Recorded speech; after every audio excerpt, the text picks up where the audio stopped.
This is Jocko podcast number 418 with Carrie Helton and me, Jocko Willink. Good evening, Carrie. Good evening. I was raised in the SEAL teams, and I know that, at least I say that, right? And I know that I wasn't actually raised in the SEAL teams, but when I consider who I am today and what my values are and what my principles are, what my driving forces in my personality are, the vast majority of them came not from where I grew up as a kid, but came from the SEAL teams, or more specifically from my fellow frogmen in the SEAL teams. And there's all kinds of different guys in the teams. There's the guy that worked hard. There's the guy that makes things happen. There's that tough guy. There's the chief that looked out for the boys. The officer that kept us out of trouble. The guy that was awesome in the field. The guy that knew how to fight. The guy that could fix any engine.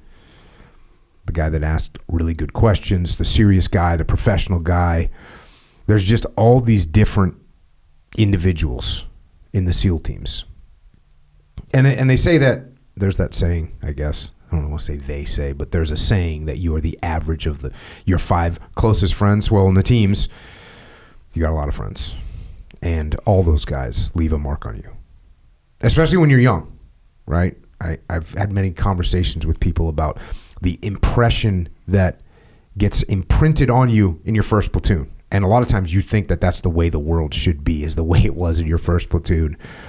But it does continue to develop, and you continue to change, and you continue to grow. But you really get formulated a lot in your early days in the SEAL teams. And everyone leaves a mark on you that you work with. And of course, there's some guys that you don't like. There's some guys that you reject, that you look at them and think, I'm not going to be like that. These are the slackers or the lazy guys or the incompetent guys. But the good guys, you try and do what they do. And that's what I did in my career. I tried to reject the bad examples, and I tried to emulate the good ones. And there were a lot of good ones along the way that made a mark. And one of them was a guy named Coch, Cochiolo, who spent 30 years in Naval Special Warfare, actually more than 30 years in Naval Special Warfare. He served in all kinds of different SEAL commands, including the JSOC command. He rose up through the ranks, eventually retiring as a warrant officer, and even after that, he continued to work in the teams. And he had an attitude that I always remembered and I always admired when I was a new guy. A positive attitude that was just always ready to go. And it's an honor to have him here with us, here tonight, to share his experiences and lessons learned. Coch, thanks for joining us. Yeah, man. Wow, that's an intro. I was getting worried there when he said, "There's those guys you don't like." I was like, "Oh, is that me?" It was a setup, and it's a dishonor to have one of those guys here tonight to tell you guys how not to act. Yeah, there'll be plenty of that, I'm sure. There's plenty of not acting good, but yeah, whatever. I always remember, and we'll get to it, but I always, you definitely left a mark on me when I was a young new guy, because you were not a new guy at the time. I think you were 4 or 5 platoons deep, and 4 and 5 platoons deep, guys can act a bunch of different ways, and the way that you acted, the way you, I think I might have turned 21. Yeah, because we were on deployment, so I was 21, but I mean, I was like young and dumb and full of motivation. and you were just a great, cool guy that set a great example for me and some of the other new guys that were out there at the time. But we'll get all that. Let's start at the beginning. So where'd you grow up? California. I did all my elementary school in a little place called Pismo Beach. Pismo? Yeah, Pismo Beach. Yeah, we were dirt poor. Uh-huh. Me and my mom, dad, and 4 brothers. And damn, 4 brothers. What number are you? I'm 2. Number 2? Yeah. What did your dad do for a living? Well, at the time, he was going to school. So was my mom. So they were both getting their teaching credentials and stuff through Cal Poly. And, so you were up there. They were up there at SLO. Yeah. But we lived in Pismo Beach. I don't know if you're familiar with it, but there's a restaurant called McClintock's. Okay. It's up off of Matty Road, right, looking over the ocean, multi-million-dollar view. we lived in a little green farmhouse. It was a bunkhouse. I think the rent was like $90 a month. I mean, we were just, yeah. And so were you kind of like a free range child that was just running around doing whatever while your parents were going to school? Yeah, big time. That was the thing. We went to school. We got dropped off either by the bus or, whatever, landed us back at home, and we were just there, running around the hills and chasing cows and, all that. We didn't have any money, so it's like you didn't get to like learn how to ride a horse or anything like that. But yeah, you run around, chase the horses, and get chased by the bull, and just oh god, it's amazing. I'm still amazed that all my brothers grew up with all our fingers and sight in both eyes, because we did some really stupid stuff. And how long did you live there for?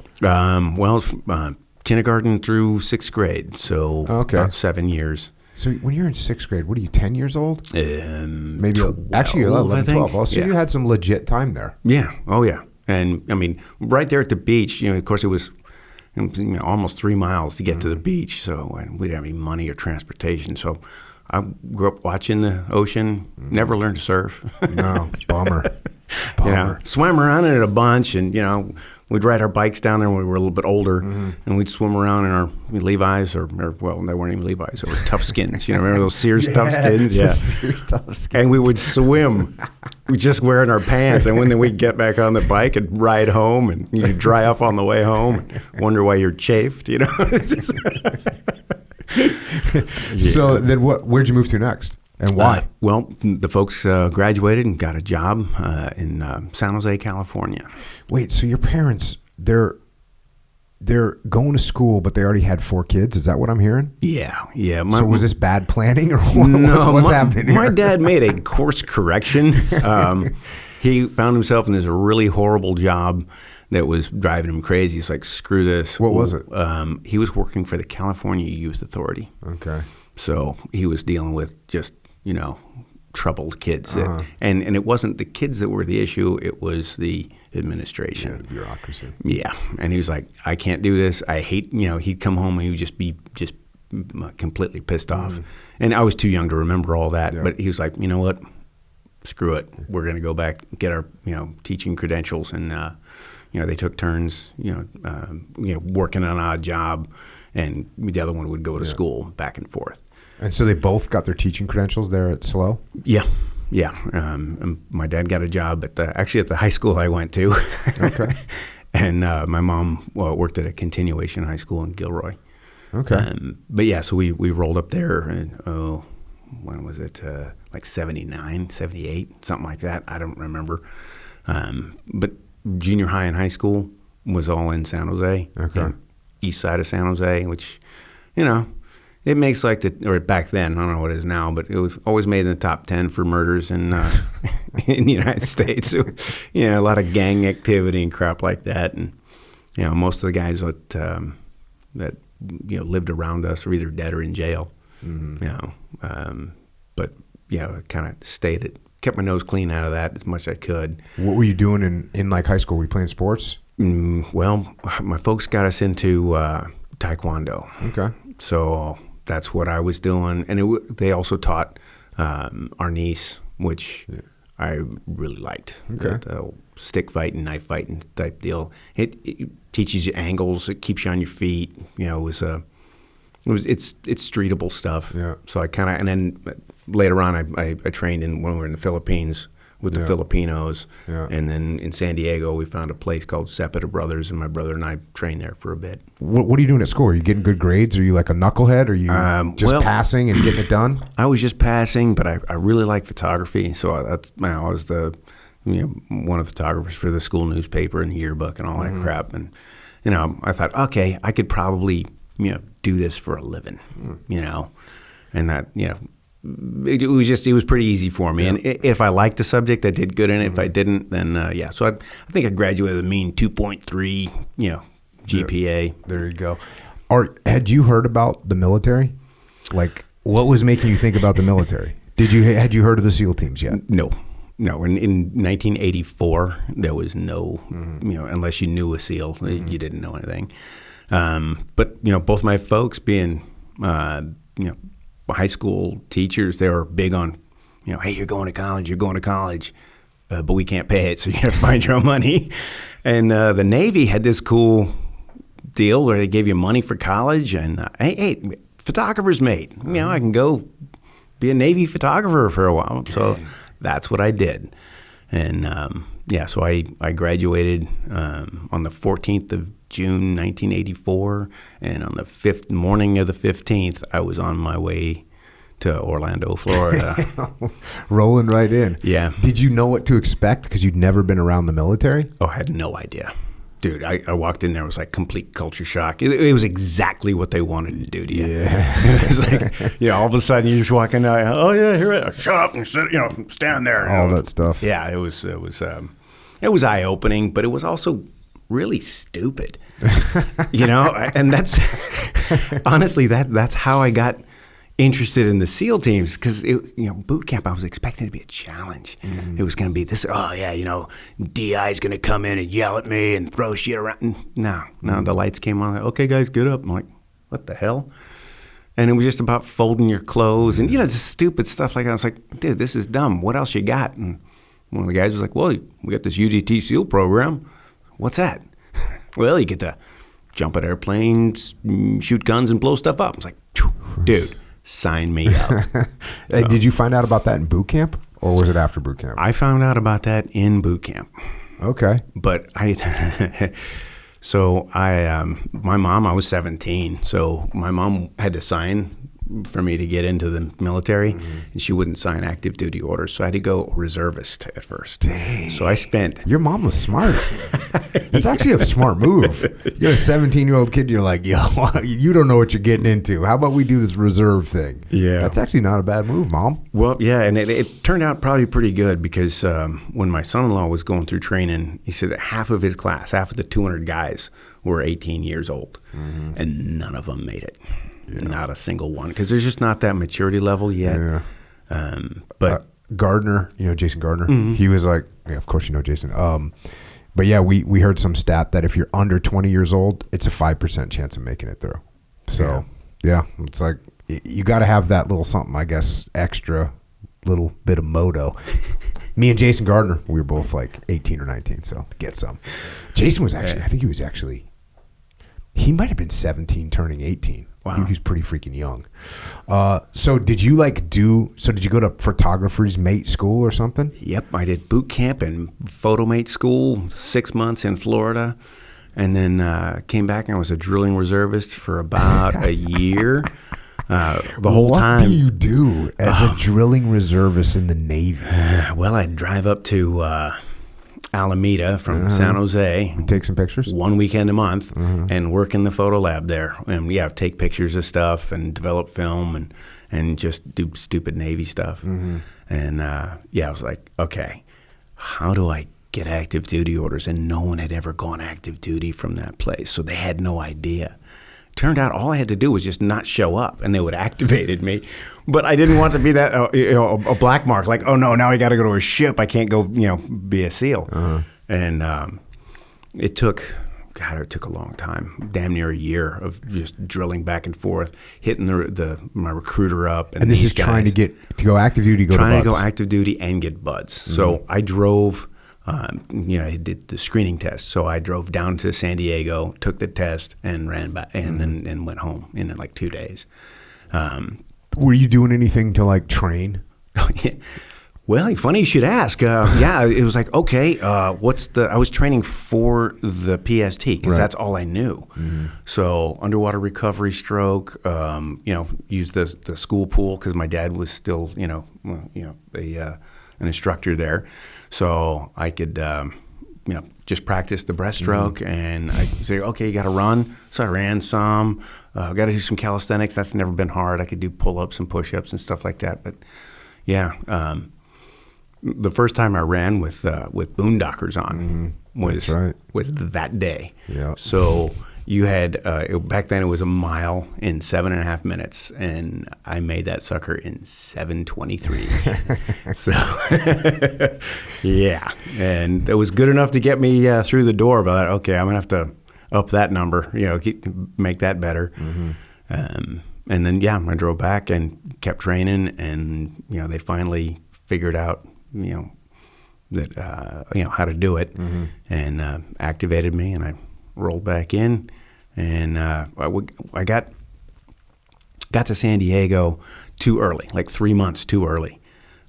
From the class. So you're on active duty. You get activated, and they send you down here. Sent me down here. They had to go through 2 weeks of NAVETS training. It was for all the guys who tried to get away with not going to reserve meetings and stuff. So yeah, that was a little anti-motivational.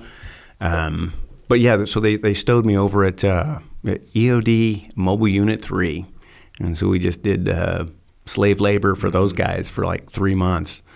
And then, classed up with 141. And how'd that go? Well, it was buds, man. I mean, yeah. Had its highs and its lows, and people always ask me, what was buds like? Well, it's the worst time in your life that you'll ever miss, Yeah. Because it's so pure, It's like just survive this next evolution, and that's how you make it through Hell Week. You think, okay, you set these little goals. Like, there was one guy, Fred Swanson. He was a chief, and I was like really, really cold. Right at breakout, I was like, holy crap, I don't know if I can do. Were this. You like 145 pounds? I was 143 pounds. There you I go. graduated high school there. That was what was buds. I came back from my first deployment. Zero body fat. Oh, dude, I was so negative. Yeah. When it came to drown proofing, and they're talking. Oh yeah, no, we're gonna tie your hands. Okay, but no one's negative. You just gotta relax. I'm like, okay, and I believed it. I bought into it. Like, okay, you jumped in the pool. Okay, John, just relax and you'll float. And so I could close my eyes and I'm relaxing, and then I feel my feet hit with some authority on the bottom of the pool. I'm like, I look up, I'm like, well, I'm gonna have to figure something else out. So while everybody else was floating, I was kicking the whole time. I was, because otherwise, yeah. Do they really say no one's negative? Yeah, that's what that was the rumor. Was that they're trying to tell everybody? That's what the instructor would say. Oh yeah, no one's negative. Dude, I had a kid in my class. He was from Africa. He was an American citizen, but he lived his first 10 years in life in Africa.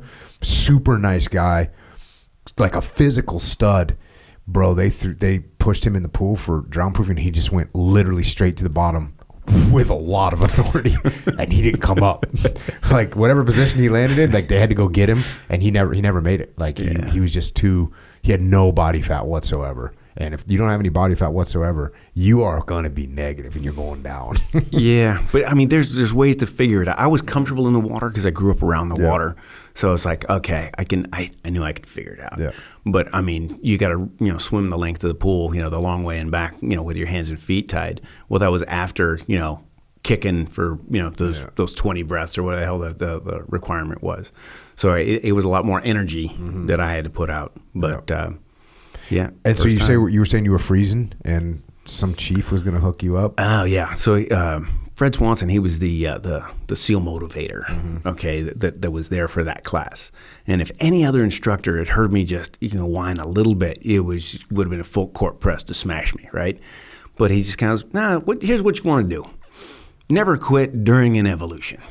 Always tell yourself, you feel like you're going to quit after the evolution. I'm like, okay. Okay. So yeah, I mean, you're freezing cold, and then what's the next thing you do? Oh, a race where you warm you up again. Yeah. Like, okay, and then I was like, all right, and then that was it, man.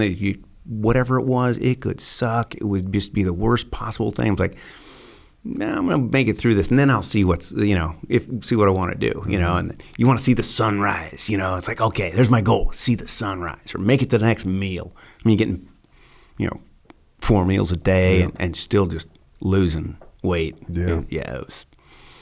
But yeah, so I've been in one Hell Week and I've seen one Hell Week. You only worked one Hell Week? Only worked one because Okay. I was always on the island when I was an instructor. But watching a Hell Week right there as things are going down, you're like, oh my God, we are killing these kids. Somebody is going to die here, But yeah, there's a method to the madness. Yeah. And they're still doing it right. You're never going to get everybody that needs to go. I mean, it doesn't take much training to motivate somebody to just survive through whatever that next evolution is. Yeah, there is people that are going to make it through Hell Week. Just talking Hell Week, definitely there's people that are like, oh, they made it through because they were super motivated and they want to make it happen and they bring together the team. And there's a bunch of guys that are like part of that team that's getting brought together. There's some dudes that are literally just trying to make it through for themselves. And it is a group of people. It's not huge, but... And I actually had this conversation. I was working with the Admiral when I was the Admiral's aide, and he said something along the lines of, he's like, we went down and secured a Hell Week. I didn't. He went down and secured a Hell Week. I stood there like a freaking jackass, giving him whatever he needed. But when we're coming back, he's like, the one thing is, he's like, one thing, Jocko, it proves these guys are tough. And I was like, hey, sir, sometimes it proves they figure out a way to sneak through the system. And he was kind of like, that's a good point. Because it's true. There's some guys that figure out a way. They in the right spot. They get in the right spot on the boat. They get in the right spot on the log. They get in the right spot. They're good enough to, they sit out that one evolution. They can tell when something counts. Like, they just skate. And there's definitely a group of guys like that.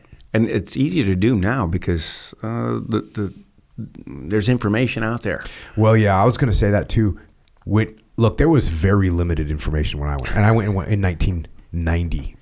So, 1991, I was in Buds. So, the amount of information for you was just like there was nothing. Yeah. Now, these guys, they have like the class schedule. They watch the movie. They've seen the videos, the documentaries. So, they kind of know what's coming. But I also know that the instructors now, they have countermeasures for all this shit. Oh, yeah. They have fake schedules. Like they're going to get you. They're going to get you. Hell Week's not going to be easy. Buds is not going to be easy. Anyone that thinks it's going to be easy is going to have a real hard time. Like they're going to figure out how to make it hard. Summer Hell Week, winter Hell Week, they're going to figure out a way. You're going to get cold. You're going to be cold. It's just how long do you stay in the water? Yep. Yeah, I mean, Buds for us, it was basically the same thing. Was just, first phase was a kick in the nuts, and the second phase was an underwater kick in the nuts, and then third phase was here's your gun and your bomb. Oh, and you're kicking the nuts. When we figured it out, as I became an instructor, we wanted to make it so that we're actually training them, and that was the big focus then. At me being an instructor. What year was that? I got to Buds as the third phase training officer in December of 2007. Okay, so we were well into the war and everything, and we needed guys to be better. Yeah, guys. And I, looking at myself, I was still fighting a lot of training scars because I didn't learn how to shoot in Buds. I did okay. I got my 2 E ribbons, but I had no idea. And it wasn't until I got to that SOCOM unit that you're talking, JSOC, is that what we're calling it? Okay. That's when I learned to shoot. Yeah. And I was fighting all of these really bad habits. So I figured, well, if we could get these guys early on, no bad habits, and drill them up, I'd tell them, hey, look, I'm not trying to make you as good a shot as me. I'm trying to make you way better because I'm still fighting these training scars from years ago. Yeah, because what I was talking about in the opening there, the first impressions that you get in the teams, like your first platoon, it's hard to shake some of that stuff. You're like, you get a mold on your brain, and you're like, all right, and it's just in there, and that's what you think is right, and you got to. That's, you talk about the training habits of like your shooting position and all that stuff, but also just your mindset and the way you think. If you're not careful, you can think that what you learned in your first platoon or your second platoon, you can think that that's the right way, and it's like, man, it's, first of all, there's many, many, many, many different ways to skin a cat, and anytime someone says, no, this is the right way, I always get a little bit suspect. Like, man, there's a lot of right ways to do this. Yeah. A lot of right ways. Yeah. When they say it's the only way, it's like, no, okay. I'm immediately skeptical of your intentions, Did you have any challenges in Buds? Was anything like super hard for you? Did you fail? Did you get rolled back? No, I didn't get rolled back. I made pretty much everything every time. The one thing was the tread. My legs cramped up and I sank. And I mean, because I was, like I said, I had no fat on me and I got cold. And the cold was just, it would go right through me. And, when that happens and you're like, now you're required to put out this extra effort. And, when both your thighs just ball up on you, it's kind of hard to tread with your hands out of the water and the tank's on your back. Yeah. So that I came back the next day and did it. But right then it was like, holy, ate a bunch of bananas, get that potassium in there. That was the extent of our nutritional information at the time. Had cramps, eat bananas, all good. They weren't even really telling us to drink water yet. Like, I think drinking water as like a performance or health thing was kind of coming in around when I was in BUD/S. Like, some of the instructors would be like, oh, you should drink some water. Like, it wasn't, hey man, you really need to drink water. You're going to get dehydrated. It's not good for you.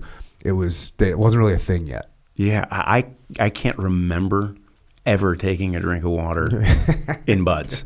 In Hell Week. Yeah, we had these like nurses that were following us around trying to figure out what the X factor was. They did it for 3 classes. They measured our, they watched what you ate when you went through the line and estimated how much you were drinking and all this. And doesn't mean anything. Yeah, what they found out, the results of that was the guy who quits and the guy who makes it through are exactly the same. The difference is neck up. It's whatever your brain can make your body do. Yeah. And they just confirmed it for us. We knew that already. Yeah. And you were all good in the water because you grew up swimming up, so like pool comp and all that stuff, no factor. Yeah. No. It was like when they did. I think I was the 3rd guy to go. So they were still, the instructors are motivated. As the day goes along, you guys are, okay, we're just going to do this. Next guy. No. This was like, the guy who did me was very motivated. But I remember, using a breathing technique. It's like going, okay, calm myself. All right, here we go. And as soon as I got in the water, they were playing the themes, the song from Jaws, dun, dun, on the underwater speaker. On the underwater speaker, yeah. So immediately that put me at ease. I was like, okay, this is funny, right? And they're like, okay, I just swim along that line, and then they'd come and they'd hit you and they'd do this, and it just got progressively worse. And I just, you went through the process, and it was like no problem. No factor. No. Now, I am, being comfortable underwater. I liked being underwater. I could hold my breath for a long time, so it wasn't, that big a deal. And it was just like, hey, you just do what they tell you. I failed pool comp the first time, and the instructor was also highly motivated. And you know him. He's a warrant officer, old UDT guy. And so I'm underwater, and he doesn't like hit me and start rolling me. He just comes down and knocks my mouthpiece out. And then he goes up, and then he comes down, and as I'm putting it back in, he knocks it out again. And then as I'm putting it back, he knocks it out again. And as he comes and put it, so I'm getting like a quarter of a breath each time by the time I suck the water out of the tube and all this stuff. And this goes on for 17 minutes.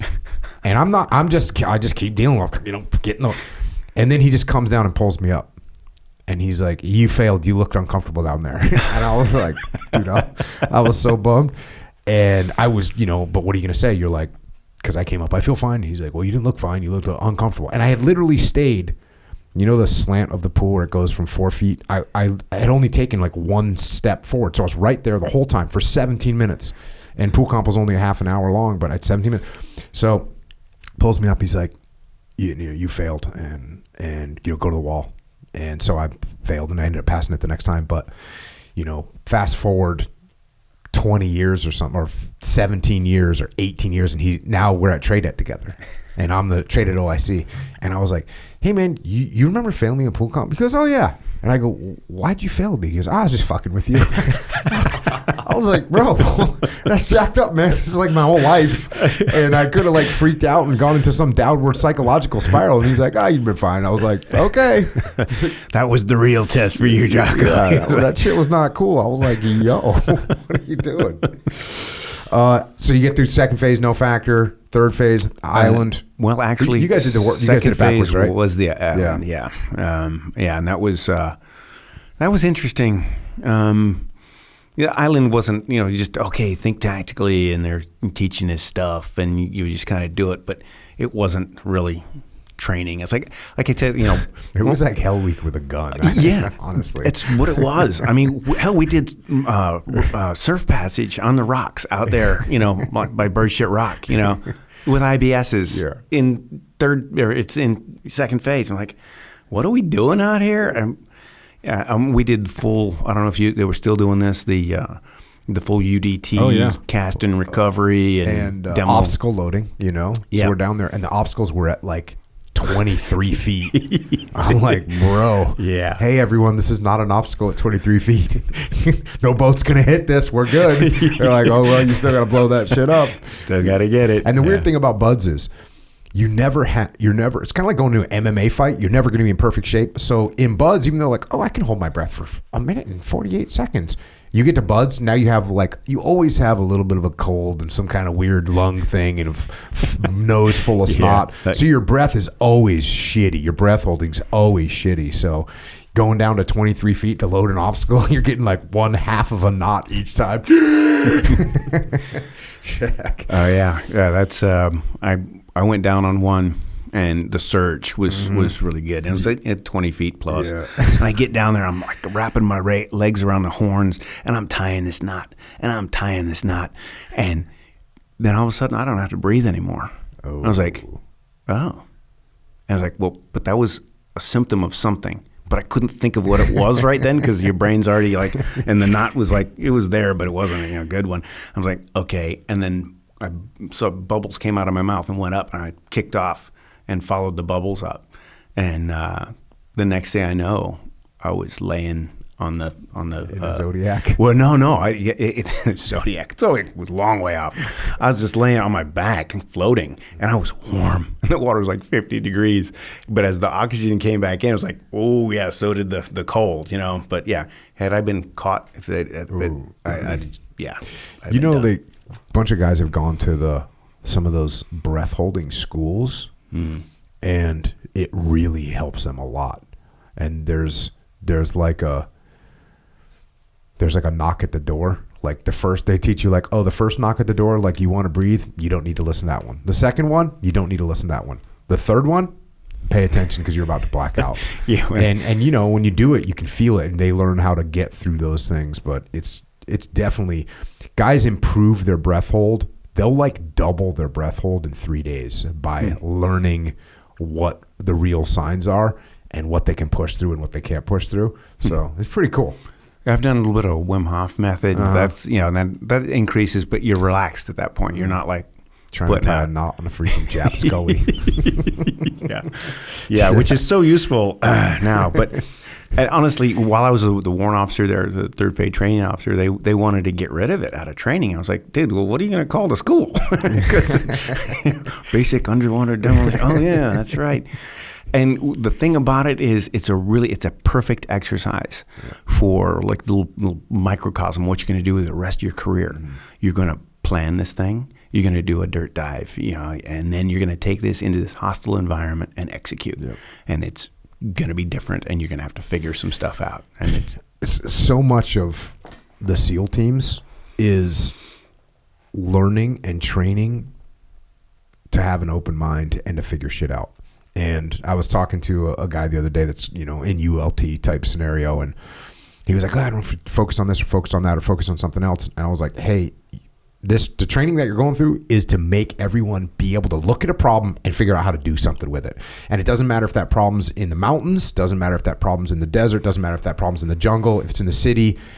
Where that problem is, you're going to learn how to look at that problem, apply our basic tactical principles to it, and come up with a solution. And that's what you're doing. And all your guys are doing that too. So, and a good example is when SEALs ended up doing security for the Iraqi government. Like, none of those guys had done that specific mission before, got tasked with the mission, like, okay, we're going to figure it out. And they made it happen and kept those guys alive for a long time. I was just talking about this with Bobby Holland. We did over 100 urban sniper overwatches in Ramadi in 2006. And yeah, I was like, you remember how many we did in workup? And he goes, and it was 0. We didn't do one. But we did whatever, rural sniper or sniper hides, recons. And so the principles, we just took those principles. Okay, yeah, well, here's what we got to do. Here's what we got to set up. We got to make sure we have good security, be in a good spot, check our escape routes, and we'll be good to go. And that's what we just took that and applied it to an urban environment, and you're good. So that's what it is. And that's one of the best things about the SEAL teams is you learn how to solve problems, and you take the fundamental tactics that we have and you can apply them to any situation. And we started doing in training out here, we started doing key leader engagement training, right? So you're going to meet with the key leader of a village. And the first platoon, we're putting guys, so guys had started doing this overseas, and now we started training guys to do it back here. And the first platoon that did it, they were kind of confused, like, well, what should we do? And basically I looked at them and said, if this was a target that you were hitting, how would you set it up? And they were like, oh, we'd have security over here and we'd put this over here. And I was like, well, so you're going to meet a guy. It's the same thing. Do you want to have security? Yes. Where would you put it? Same spot. Okay, great. So it's the same thing. It's just a little bit of a different posturing when you roll into the target. Instead of rolling in guns up, ready to kill people, you're rolling in there, weapons down, ready to shake some hands and meet and greet kiss some babies, and it's all good. And if something goes south, no factor. Take you half a second to turn things around. So that mentality of looking at problems and really training, and what you're talking about, obstacle loading, something that we did in World War II, but it's a skill set. You're going to work together with your friend. You're going to figure out how to do it. It's hard. It can get confusing. You have to coordinate with the other people because you got to tie that whole thing together. It's just basically, and I've been saying this a lot when I talk to companies right now, it's everything you're doing is basically a big team building exercise. And that's what you're doing. Oh, we're going to work together, because if you and I are going through land warfare together and you think you should do something, we should hit a target one way, and I think we should hit another way. Now you and I start like arguing about it. Now we're getting in a fight, and you got your guys on your side and my guys, and the platoon's falling apart. And so we're testing the team to see if they can, you and I can go, you know what, coach, your idea is better. Let's go ahead with your, cool. And we can figure it out and we move forward. It identifies the egos, and it identifies the fissures in a platoon when you put them in these situations. And it happens in a class, but that's so much of what the SEAL teams is can we as a team look at a problem and apply our fundamental tactics to it, come up with a solution, go execute. And that's actually, if you think about it, that's actually what we're kind of good at. Yeah. And the reason we're kind of good at it is if you can figure out how to get off of a ship with a Zodiac boat, with 4 Zodiac boats, transit 14 nautical miles, drive across or insert swimmers, have them swim across in wet gear, come across, unwaterproof all your gear, set up your breath. Like, there's so many little problems that have to be solved by go hit a target, capture somebody, have a life jacket for that person and a dry suit. You can swim this person out through like, there's so many things you got to figure out. And if you can do that in the water, everything else is easy. Everything. Take me in a helo, take me in a vehicle, take me on foot patrol. That's all a joke compared to salt water, 6-foot seas, sand, mayhem. Like, it's a disaster. That surf zone is, I mean, oh yeah, look, it's just a couple lines of surf. Yeah, now drag all this stuff through there. I mean, and it never stops, but that's that environment right there. That's what puts you in that. It's the worst place in the world to actually have to get across and do it. If you can't solve it with technology, you could just solve it with, planning and just guts and just go do it. And we did it enough over here. We got a lot of beach space and a lot of surf here on the Strand. Yep. And man, you just learn so much, going through that. Yep. And okay, it's big surf. All right, so what's the best way to get through big surf? And then you figure it out, and it's going to tumble you. You're going to be all screwed up, and then finding your guys, getting everybody back together again. I mean, not everything's like that cool commercial where they're like, oh yeah, there's footprints and then they're gone. It's like, no, yeah. The reality is there's like, one set of footprints, they're gone. No one knows where he is. Yeah. When we started getting away from the water a little bit, so like mid-war, right? All of a sudden in ULT and training, like all of a sudden the MAROPS goes from 4 weeks or 5 weeks down to 3 weeks, down to 2 weeks, down to like a week. And some people are like, oh, we're losing our ability to work in the water. I said, hey, we'll get it back. Like if the war turns and we got to get in the water again, hey, the first night that a platoon goes out and does OTB, they're going to be a disaster. And then someone's going to be like, hey, we need to have waterproof signaling devices. Oh, yeah. So that's what they learned that night. Then the next, like, hey, we need to make sure we have long tow ropes in case someone gets stuck inside the surf zone. And that's like here's a little detail. You have a couple Zodiacs. You put really long tow ropes in them, like 100 yards. And somebody can swim out a tow rope to the other boat. You can tow the other boat without having to go in the surf zone. Those are like, they'll learn that lesson day 4, right? And all of a sudden you fast forward, you put them through 5 weeks of MAROPS, and what they'll have done is they'll have done what we just talked about, which is they'll take that problem set, they'll apply fundamental tactics, and they'll make stuff real. They'll get good at it again. And that's why I think like our breachers are so good, our snipers are so good, our JTACs, like our guys just get into stuff. And they just keep peeling back layers until they get it to its core principles, and then they just build it out. So that's the mentality that we get. And some of that comes from loading obstacles at San Clemente Island at night. That's what it is, dude. Check. Oh, yeah. So now you graduate, buds. And what year is it? This would be early, let's think February 87. So what's going on in the world? Well, not much. Not much at the time. You never know. But what did happen is the Iranians started shooting silkworm missiles at the shipping going through the strait there. Oh, that's right. This is when the like they put the barges out there. Yeah. Did you do that? Well. The guys who manned the barges left Unit 1 in the Philippines and went to man the barge. And that left a hole there. So I had just got into this platoon, right? Where'd you go, Team 5? Team 5. Mm-hmm. And we were doing our workup. And it was August. So I got there in February. And in August, they deployed us. No kidding. No Trident. Damn. Yeah. Just over to Unit 1 to basically sit in that place and be that check mark, How old are you at this point? 20. Damn. Yeah. Oh, that's right, because you came in right out of high school, then you spent a year doing jack. But so you're still pretty young. I mean, 20 years old, freaking outstanding. Yeah, I had just turned 20 when we started Buds. So, yeah, I was still doing that. What was your job in the platoon? Were you a pig gunner? No. Or were you a point man? I couldn't be a point man because I was a new guy. So I had rear security. Yep. And so that kind of helped out with everybody. And I was like the intel guy. So I had to have the Blu-ray machine was up and all the pencils were sharpened. And, because I was a PH, right? Oh, you're the intel guy. All right, cool. Yeah. Being the intel guy in a SEAL platoon sounds so cool. When you're an intel new guy, like you're literally sharpening pencils. Dude. Like, where's the freaking maps? And this is why I got good at other stuff, because I was always helping somebody else. The ordnance always needs someone to help move the guns and count the guns and whatever, prep that kind of stuff. Air when that happened, I'll be in there, learning to pack chutes and whatever else. Building ducts, that was a big group deal anyway. But I was still going through. Remember, back in those days, you went to Buds 6 months long, and then you get to your platoon, and you had 6 months carrying your little PQS book around, performance qualification standards. Yep. And I was on you after a day of work, going in the airloft. Hey, Chief, can you sign me off here? And I said, oh, yeah, sure, no problem. Just empty my shit cans and you sweep and mop, and then we'll talk. I'm like, damn, okay.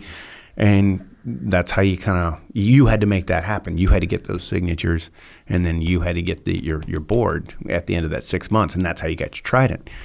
I think it was the same for you, right? Same with me, yep. There was no SEAL tactical training, STT stuff there was no SQT, nothing like that. We had at Team 1, I went through STT. Oh, so okay. I showed up there, and we didn't have our Tridents, but not immediately, but after a few months, they let a couple rounds of new guys show up, and then they put us all through STT, SEAL Tactical Training. Yeah. And it was basically like limited platoon workup, but we went and did air, we went and did land, we went and did MAROP. So we did everything. They just gave us a higher level, gave us some actual kind of the model of what SQT is it now. It is what SQT is awesome now, but it was early on, of course, neophyte version of that. Yeah. But no, we didn't get any of that. Damn, dude. None of that. Went to 9 with my platoon, and you just had to kind of figure it. There was no training going on. It was just you figured stuff out as you went along.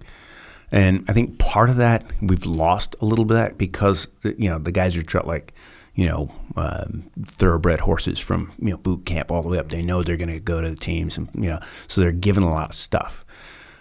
Back then, I mean, my idea of SEAL prep should be like, okay, here's your workout, you make it happen. Mm-hmm. No, whereas these guys are like, they're showing up in the morning, they're getting their workout, which is good. You'll learn how to do stuff, and maybe not injure yourself, but you're kind of missing that self-starter. Yeah. Because you had to do that. If you had 6 months, and if you didn't get that done, and you didn't get your board done, or you failed it, you had one more chance, and then you're gone. So I mean, so we did that, in the Philippines. So you go on deployment. You're backfilling these guys that were over in the Gulf, taking care of the oil platforms. Is generally what they were doing. Yep. And you're on your. How long was that deployment? It was supposed to be a short one, but heard that before. Yeah. Well, we got in some trouble. We went to at the time they thought the Philippines was going away, so they're looking for other beaches, other places. So we went to this little island called Palau, and I wasn't even in this fight, but my platoon was. Mm-hmm. I was sick as a dog, and I didn't go out that night, and so they had a big run-in with the locals. Yeah. So I'm banned for life from the island of Palau. Me and the rest of my platoon, but. So that caused some issue. We got home from that one, and then immediately there was a target, a real world target that was supposed to have Silkworm missiles on it. Wait, you came home from deployment? No, we went back. You came home from Palau. Back to so you go back to the PI. Back to the PI, and immediately get tasked with this target that's moving Silkworm missiles. Damn. So, yeah, I mean the first Charlie Sheen movie, Navy SEALs, that where they go and they get on the boat, and that was us. That was our. That was what you were supposed to be That was doing. what we were supposed to be doing. We were going to VBS that sucker, and so they flew us out there. And meanwhile, the admiral who was kind of in charge of this area, he really liked the Palauans. Ooh. And he went to the CO at Unit 1, and he's like, sorry, they're on a secret mission. This admiral did not like it was the wrong answer. So he was real motivated to hammer us. Damn. And so anyway, the op came down to the last minute, and Reagan decided he didn't want to do any high seas piracy or whatever. So they solved it another way. Not us. How did you load helos? Did you? Oh, dude, well, okay. For 3 nights, okay, if we're gonna wake you up at 2:00 in the morning, if we don't wake you up at 2:00 in the morning, then just come up at 7 and have breakfast, and we'll talk about it. And for 3 nights, it was like that, and we were doing runs, and and again, CQB's in its infancy, and we're just, we're figuring stuff out.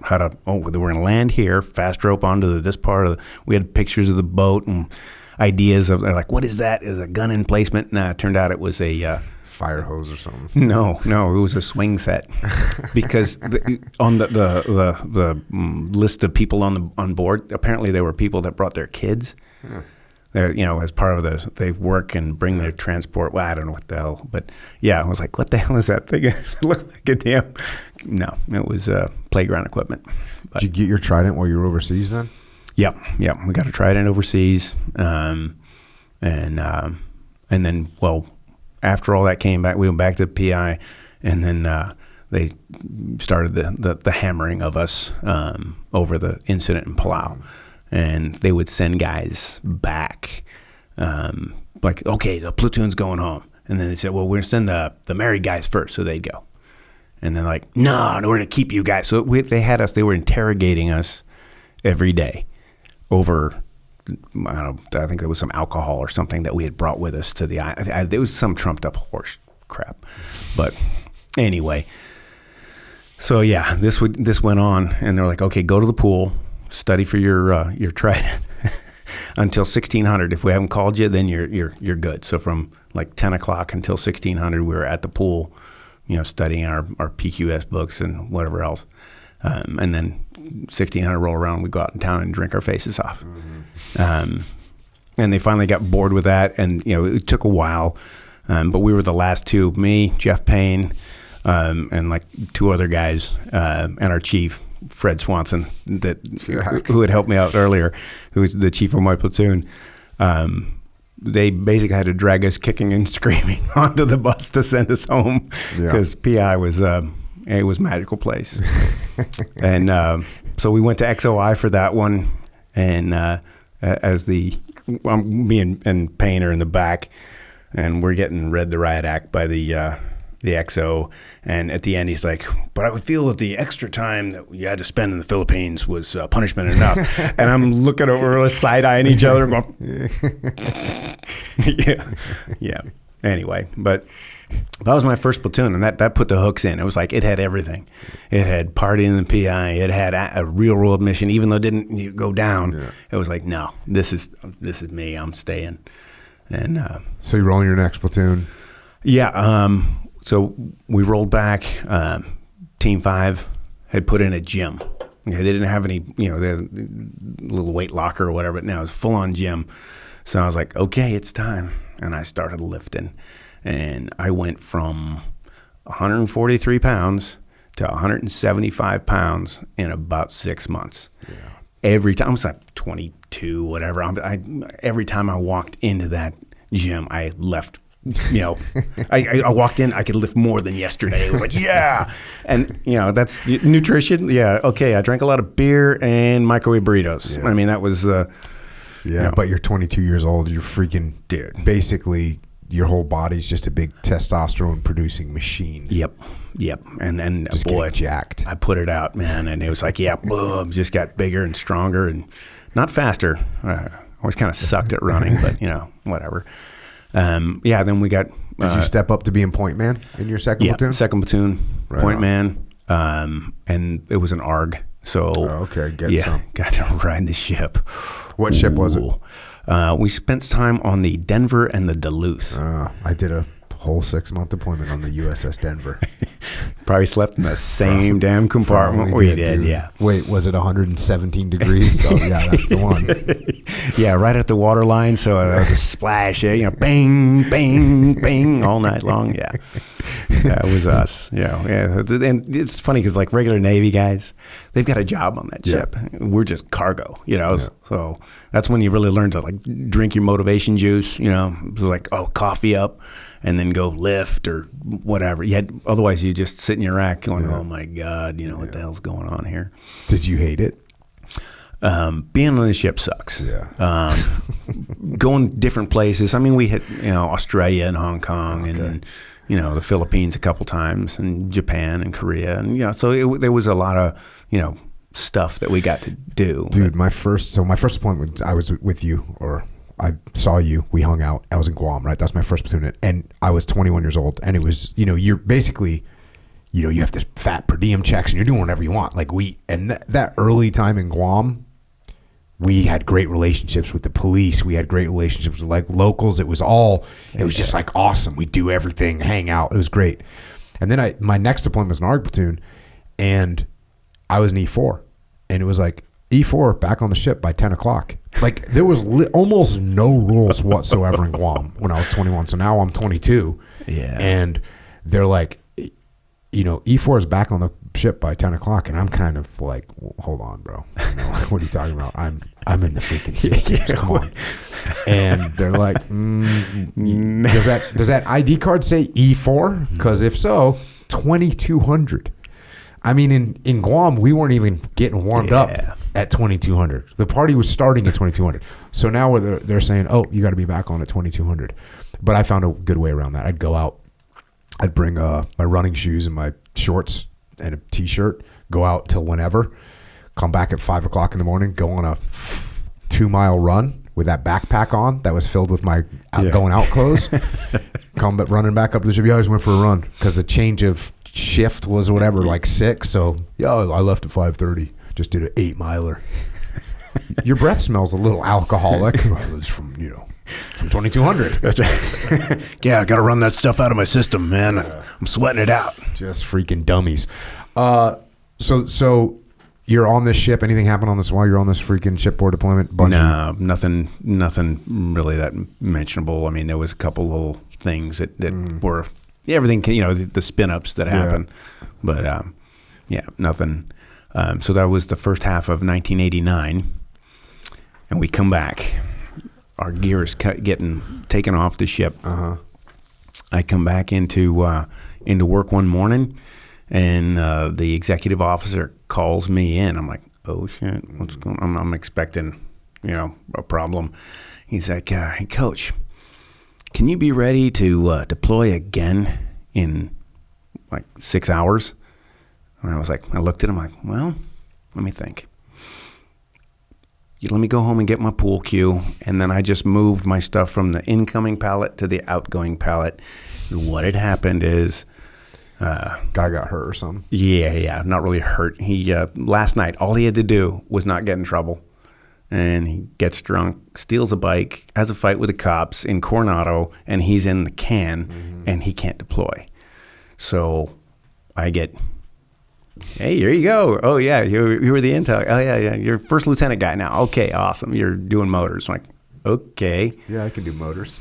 Yep, and that's what, that's how I got my second, my second 2 deployments were back-to-back. Basically, I spent 10 days of 1989 actually in the United States and did a Spec Ops platoon in the Philippines for that 6 months. Yeah, it's like, woohoo!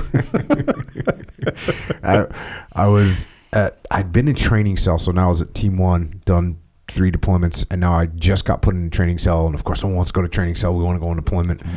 And the Master Chief of the command comes down and at quarters, and he's like, hey, we need 2 guys to go on deployment like tomorrow. And me and my running mate, we're just like hands up, like didn't even look at each other. Just we were roommates too. We're just like hands up. And the freaking Master Chief that was in charge of TRADET was like, put your hands down. And then we proceeded to get our ass chewed. Like, you guys are in freaking TRADET. You're not going anywhere. We were like, all right, hey Master Chief. They just said, they just said they needed someone to go on deployment. Like us 2 have our shit in cruise boxes right now. We're ready to roll right now. Yeah. There's nothing better than being that kind of dog at a team when they're like, hey, we need volunteer. Your hand is up. Where are we going? Don't care. Send me. Well, let's go. Let's get it on. Yeah, I didn't have anybody had to call at home to, hey, honey, is this going to, I was like, oh, let's go. Let's do it. And that was the good attitude that I mean, the higher ups, they noticed that stuff. It's like, he didn't know what the hell that was. And he's like, well, I'm game. Like, all right, note to self. If you need somebody, go to him. Yep, that's 100% it, man. And then what do you do over there on that deployment? Was that when did the volcano go on that deployment? No, that was the next one. This one was the Revolution. Oh, okay. In PI, yeah. So what was going on? What was that like? So Corazon Aquino, she was the wife of the. It's politics and the PI is all screwed up. But yeah, they decided they were gonna do a coup on her, and so we were there, and we were. Kind of locked down on the base. The guys, there were guys that were training with the Philmars. It wasn't our platoon, another platoon. They were over on Green Beach. And when this came down, they were like, just quietly took all their guns because they didn't know which side they were going to be on. But then we got ready. Our mission on that one was going to be if she requested extract from the palace, we had to go get her. So there you go, back to the surf zone, right? Figuring this stuff out. So we're going to have to drop a boat because there was no place to land a helicopter where the palace was. But across the river from the palace, there was a ball field. So we had to figure out how to drop a duck basically in the river, get it inflated, and get it over so we could ferry her and like her bodyguard over here. It was like nobody else and us. And then we're going to combat loss them and, fly out. Well, no one ever done that before. The limp duck is you kick it out and it takes you 15 minutes to get, there was no time for that. So we figured out how to do it. We just honeycombed the crap out of a full-blown duck, or full-blown Z-bird, only one. You put it on a big piece of plywood and, tied it all together to keep it all together. And you went out with your stuff on and your flotation. But, so Brad Cooper, he was the air guy, and he came up with this. And the CO asked him, he's like, can we do that? He's like, oh yeah, we do it all the time. It's like, okay, cool. And so we do this on a dry run. And of course, I'm the first Louis guy, so I got to be the first guy in the boat to get the engine started. Mm-hmm. And so I'm the sea anchor, because as the helicopter's hovering at 5 knots or whatever, and they kick this thing out, the rotor wash would have just blown this empty boat away. So I was holding on to the bow line as they kicked it out. And it's like, yank, and I'm like, head first, boom, into the water, climb up the line, get in, cut the lines, get the motor down. By then, the other guys have gotten close. They pull the pallet basically from underneath, get the thing started. It was like 3 minutes, and we were running, and we could do that with 2 of them. And right after that, Brad's jumping up and going, I knew we could do it. I knew it would work. And yeah, so now it's actually they do that. They practice those now. So anyway. So you guys are on standby? Yep. Did you ever get the call? No, never got the call. We stood by. We bounced around. We were ready to go. There was, a lot of moving parts. That was our part of that was going to be that. Some other guys were going to go when there was a high rise that had journalists in it, and they were going to take that down, land on the roof and just clear it to, but none of that ever came through. They worked out another way. But you were spun up for a while. Dude, yeah. It was spun up, ready to go. It was like, all right, chomping at the bit. Let's do this. Let's do this. And you come home from that one. What's next? Another platoon. Yeah, another platoon. I dropped into Delta platoon at that point. And in the first, what did we do? We did a night combat equipment jump on February 14th, 1990. Static line? Static line. In the desert out here? Where? Amigo DZ. Okay. And so when I hit the ground, my left ankle snapped, and I was out of the platoon. And I got out of the airplane. I had a lot of twists and stuff. I'm bicycling out of that, getting all that stuff going on. And, you got to get the combat equipment off of you. Mm-hmm. I never did. Didn't get there. By the time I was getting to that, I was seeing the horizon come up. I'm like, oh, here we go. And I hit, and it snapped. It boom right there. So I'm laying there. I'm like, and immediately I'm like, oh shit, they're gonna, they don't know where I am. It's night, So I'm yelling, hey, I'm over here. I'm down. I'm hurt, And then Dano gets over and says, hey, Coach, quit screaming, you pussy. Get your ear pro out, because I couldn't hear myself. I was like really, really loud. So the doc gets over there and he cuts my boot off, and he's like, he's poking at it. He's like, oh, I don't see. And I go to lift my leg up, and my foot stayed on the ground. My leg came up, and he's like, oh, don't do that. And so as everybody who came over, like, hey, what's going on? What's going on? Hey, check this out. He's like, stop doing that. Yeah. So I got pins and plates and all that crap. So it took a little while to get better. And right as the Gulf War was kicking up, so I missed going. I just got my cast off.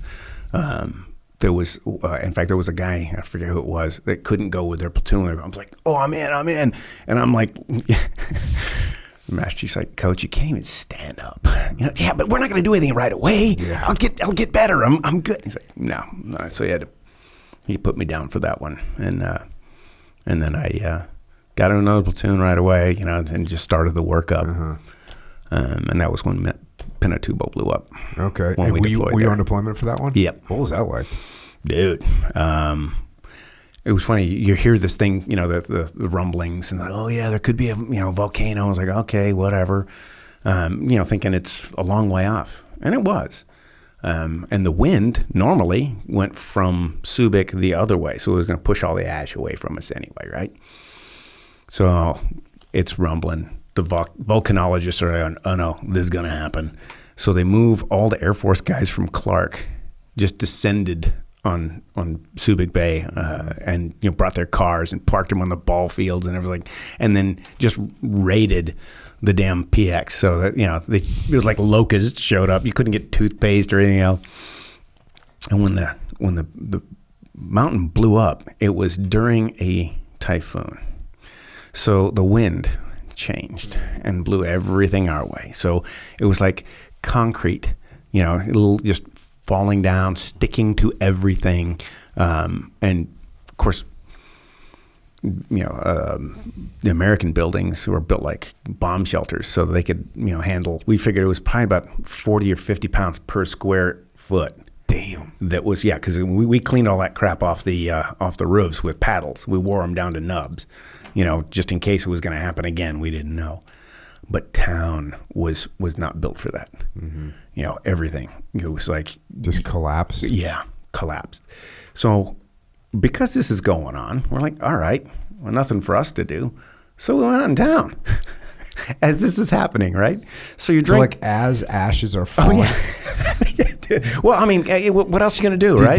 You go drinking. Did no one say like, hey, this is going to be some kind of a big natural disaster? Or was it kind of like, oh, there's going to be some ash, no big deal? It was a Ticano quake, man. There was earthquakes. There was lightning that was orange because it was igniting all the stuff that was in the air. And it was at noon. It was dark like midnight. And you guys were like, party time? We're like, what else are you gonna do, man? I mean, like Guam, you have the typhoon parties, right? Yeah. It's like, but here it's like, all right.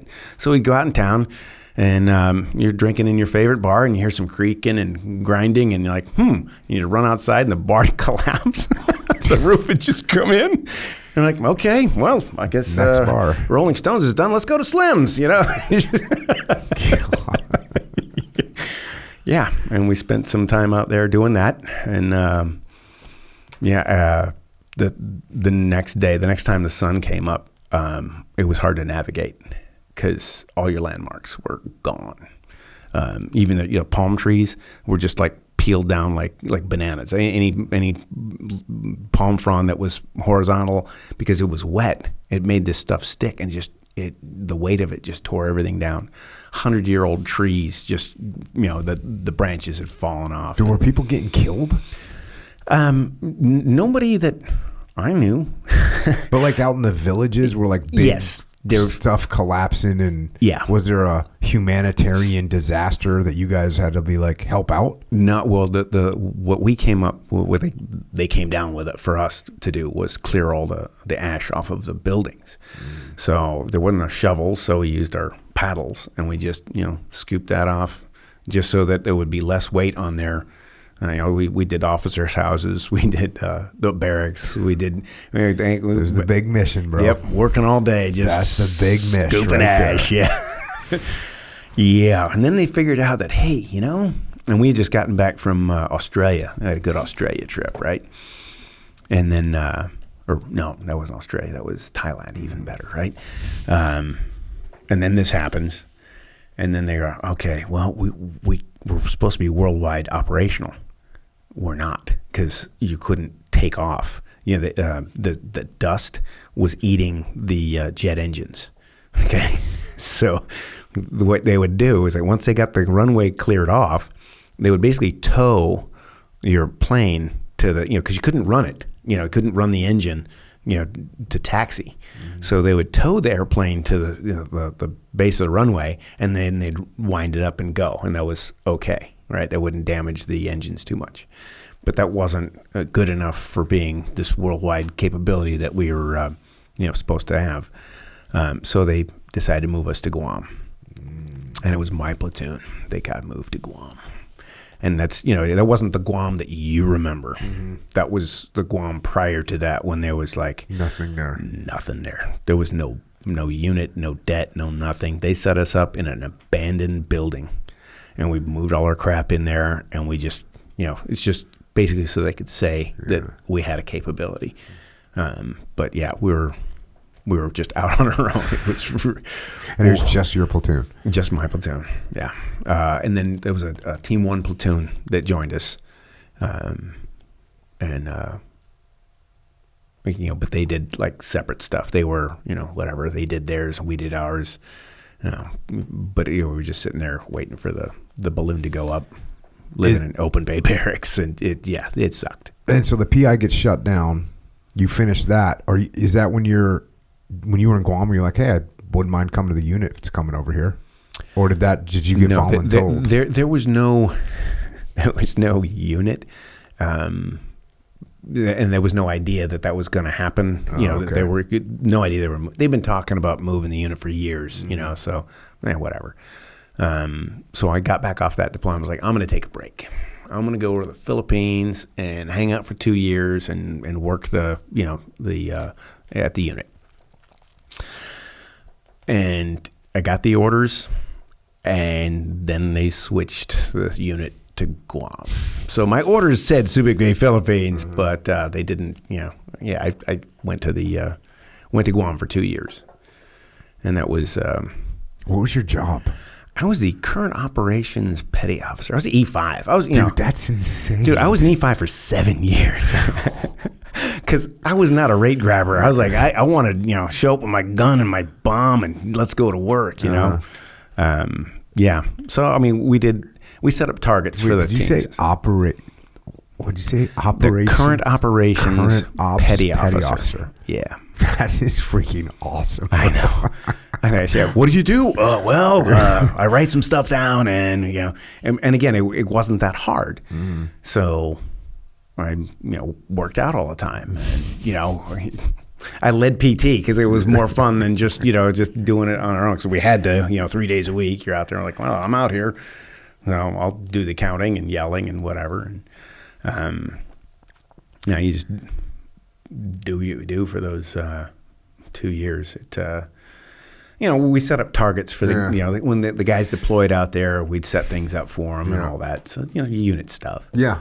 I know when I deployed there, as soon as we got on the ground, they gave us a target and we had to go hit it. It was a training op, but they gave us the target. We had to come over the beach. We had to go up in the kill house. You probably set it up. Yep. We went in there, shot a bunch of balloons or whatever, and pretty cool, And then that was that. We got ready for whatever exercise was next. But yeah, that's when I first remember running into you. And I just remember you being, there's a lot of guys that would have 2, 3, 4 platoons that would kind of be, it's one thing for a guy to be like an asshole to you because you're being an idiot, which is not only understandable, it's actually justified.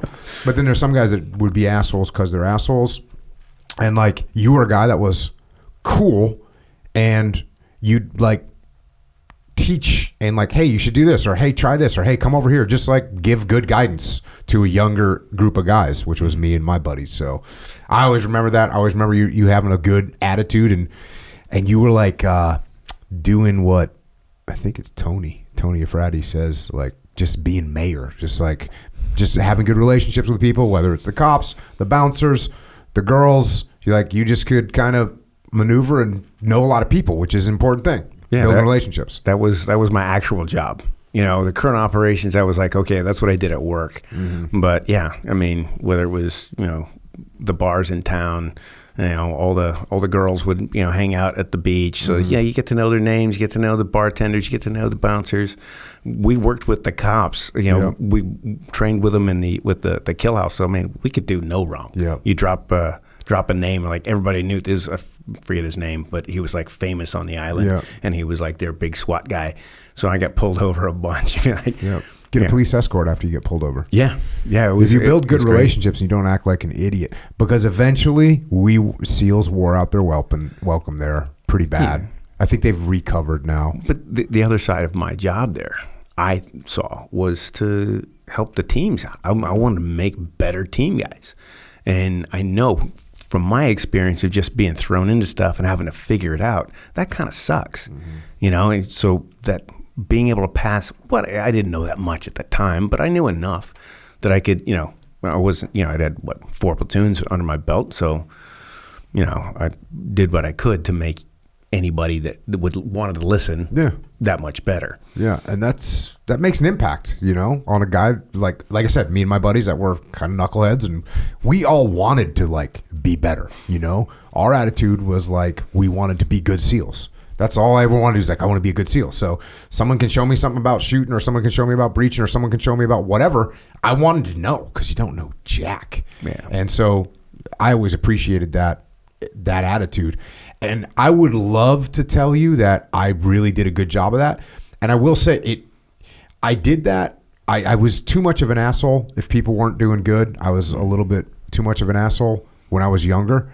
Like my second platoon, my third platoon, I was not, if you were jacked up, I was a real asshole. And so were all of us, we just had that bad attitude. But we also really wanted the guys to get better. So when there was a good guy, we would like invest. We just cared about the teams and cared about the platoon, and we wanted the platoon to be awesome.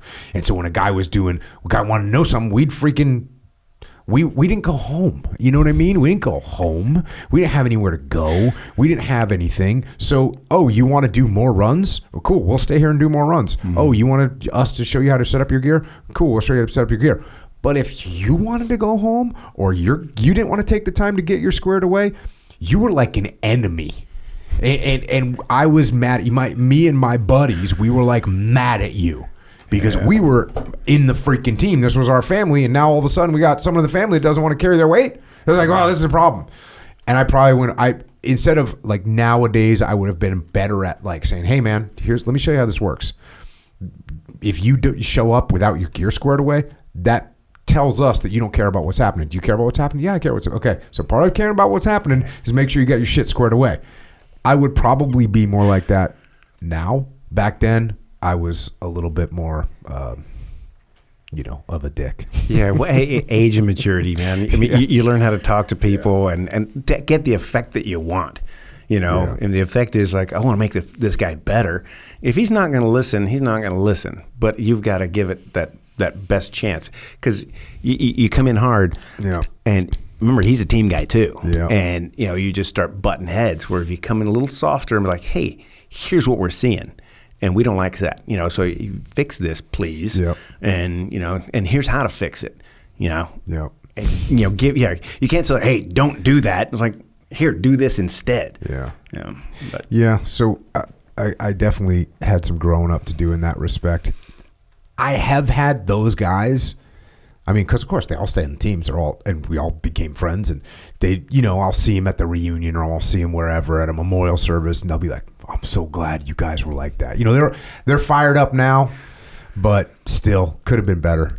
Could have done a better job. And I wish I picked up more of that from you than I did. But I also had other influences. There was other guys that were like, that's how it's rolling. Like this is a family.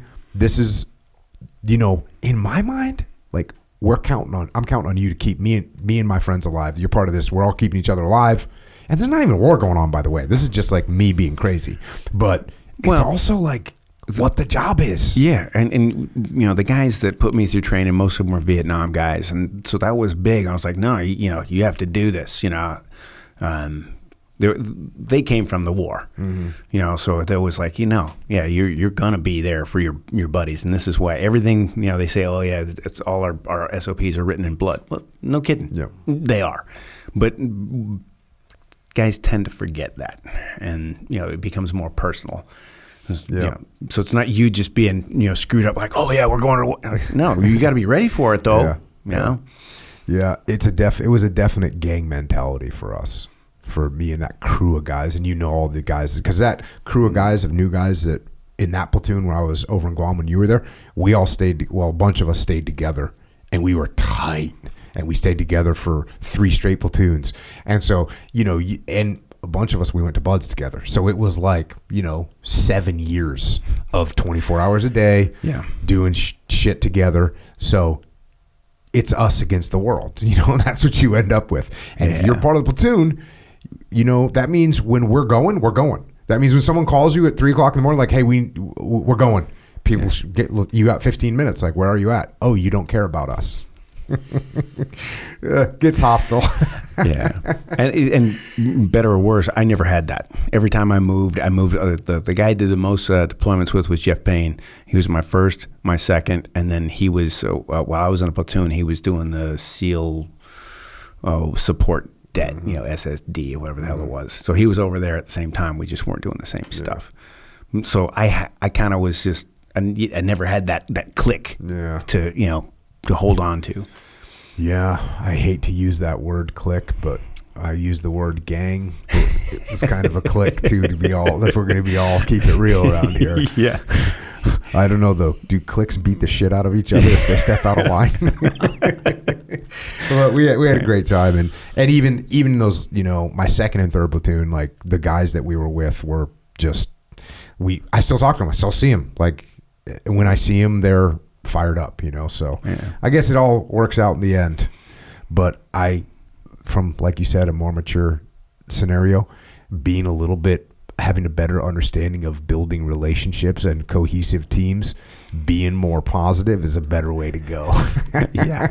It's hard to understand that when you're 22, but that's how we roll, man.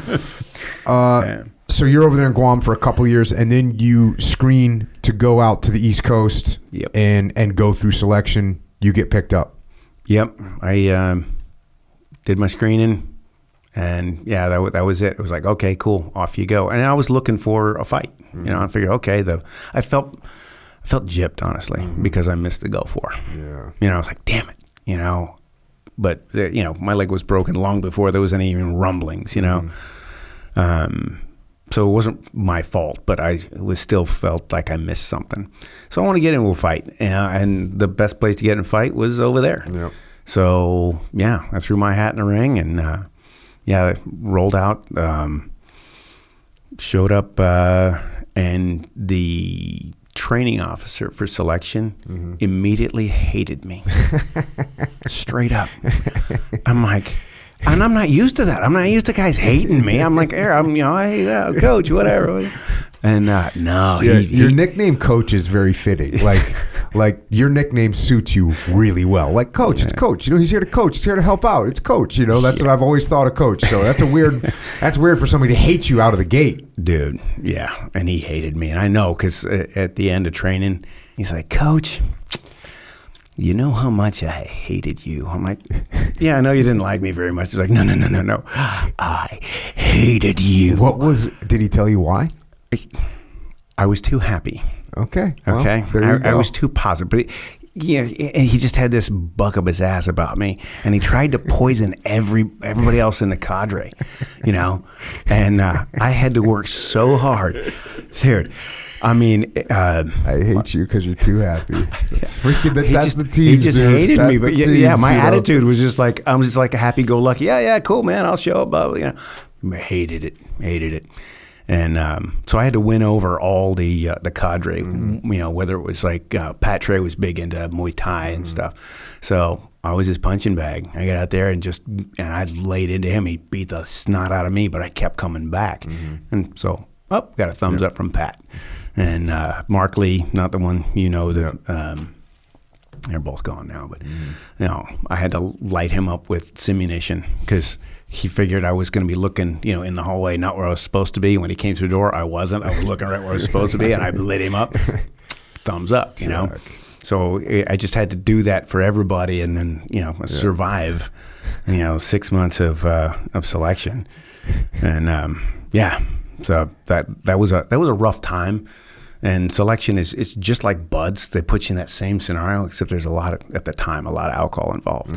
You had to be up, drinking with the cadre, buying them drinks, and then being ready to do whatever we were doing, whether it was diving, skydiving, or shooting the next morning. So that was the intent back then, I guess. Well, luckily you at least did some preparation for that. Oh yeah, my liver was in good training, yeah. And then so you're out there. You were out there at that command when the Bosnia stuff was going down. Yeah. So that was pretty awesome at the time, right? Yeah, that was like our best thing. The PIFWIC operations, the personnel indicted for war crimes. So we were basically kidnapping people off the street. How cool was that? Oh, it was awesome. Give us a rundown. Like, how'd it go down? Okay, the one I can talk about. He called himself the Serb Adolf, and just voluntarily giving yourself the name the Serb Adolf. All right, you get the down check, homie. Yeah, dude. But he wasn't high enough of rank to have anybody helping him. Mm-hmm. He didn't have the intel. The higher ranking guys had intel, and they would know when we showed up. Mm. So we went over there to catch these guys, and we did some stuff and couldn't find them. And I'm like, okay. So we pulled back and then went back over. But this time, they shipped us in shipping containers. Oh, nice. So, forklift, brought in, you're hanging on the Trojan horse, they call it, little straps to hang on to, and they wheeled you into the big clamshell, hangar, closed it up, and that's where we lived for a couple of weeks. And we ended up, we snagged that guy and had another guy that was a dry hole, who obviously had enough intel to know, something was going on, so they bugged out. But that was cool. We did that for. Were they like low vis ops where you like roll out in civilian vehicles and stuff? Yeah, civilian vehicles, civilian clothes, everything. You have a bunch of guys. The guy driving the van would look like you would pick him. Until you open your mouth, you just look like one of the locals. Yeah. But the back of the van was full of ass eaters with have her MP5s and full kit, just ready to go.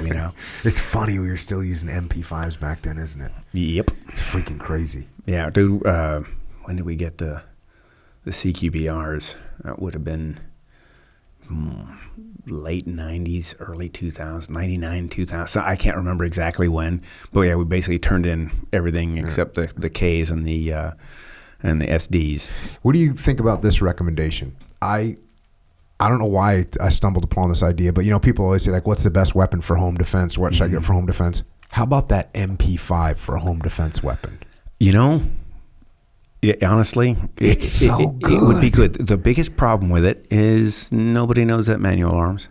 Your manual arms is M16, M4. Okay, that's where where the charging handle is. Yeah. It's automatic, and that was like the biggest thing when we went to the MP5. It was because Princess Gate had happened and the SAS had them. So everybody who was anybody in the hostage rescue realm was carrying an MP5.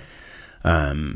But what would have been smarter for us to do was go with a Colt Commando and 9mm because but it wasn't as cool. Yeah.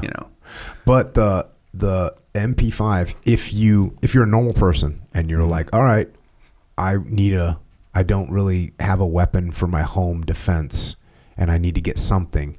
The MP5, if you're going to learn something for home defense. Yeah. Okay. How much does one of those cost? They cost a lot. Yeah, like so $25,000, for anything worthwhile. What I have for home defense, I made a 9mm AR. Okay. So you agree that having a 9mm platform like submachine gun rifle type is a good choice. It's a good choice for most people. Yeah. The recoil's low. And then, so I built a special one. CMMG makes this radio delayed blowback, system. So it's kind of like the roller delayed, but it's, different. But it keeps everything nice and light. Radio what? Radial delay. Radial blowback. Okay. Yeah. This thing's pretty cool. And I took an 8-inch rifled barrel and found an 8-inch we'll call it a high volume linear compensator. It's basically a suppressor with no guts in it, right? And I pinned and welded it, right? So it's on there, so it makes 16 inches, which makes it a rifle. So it's California legal, whatever. And it also, because it directs all that blast away from you towards the guy you're throwing lead at, you can shoot this thing without Air Pro. It's loud, but it's not going to ring your bell. It's not going to give your wife tinnitus and, deafen your dog or anything like that. It's, but it shoots a decent round. And, that 8 inches, the Germans, they always, over-engineer everything. Yeah, that the MP5 barrel is 7.7 something inches long. Like, okay, this isn't 8 inches. I think that's optimized for 9mm. We'll go with that. Yeah. And then I added that other piece on the end so that to make it legal. Is there anyone else that makes this recommendation? What do normal people make recommendation for a home defense weapon? You ask 10 different people, you get 10 different answers. But shotgun is what they come around with. The thing with a shotgun, though, I mean, obviously you can't shoot as accurately with a shotgun as you can with... The thing that I always remember, the thing that I always loved about the MP5 is you could just drill nails with that thing. You could put round after round after round after round through the same freaking hole. Yep. You can do that with the one I built too. And it has AR, function, right? How's the reliability? It's been fine. Nice. And I put it together myself. I mean, I'm actually talking with some people to make one commercially. Oh, now everyone's going to want one. They're going to hear this. They're going to want to order it up. Yeah, Coach's I guess we'll have home to defense figure this out. 9 mil freaking get some. But the thing, so you got 9 mil. You could use a round like a frangible round, so you're not punching through your walls and hitting hollow other points. family members. Yeah. There you go.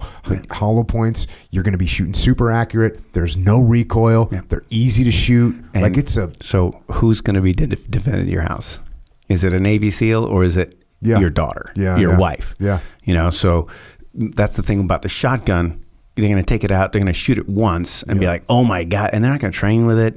You have to aim a shotgun. You don't just point the damn things. Plus, you're responsible for every one of those pellets that comes out, right? The AR platform is just so ergonomic. It's so easy to use. And I set mine up with a light, a red dot sight, and a sling. This is a no-brainer all day. Yeah. So I can hand that to any one of my daughters. Whatever, in 5 minutes, you can have them, punch in a little tiny group at 10, 20 yards. For sure. Easy day. No recoil, no real, blast issues. My she's recoil sensitive and blast sensitive. She's real sensitive, right? She's a girl. She's awesome. But, that was her thing. She's just not good with that. So a shotgun, no, that ain't going to happen. A lot of people talk pistol. I'm like, okay, well, pistol's good.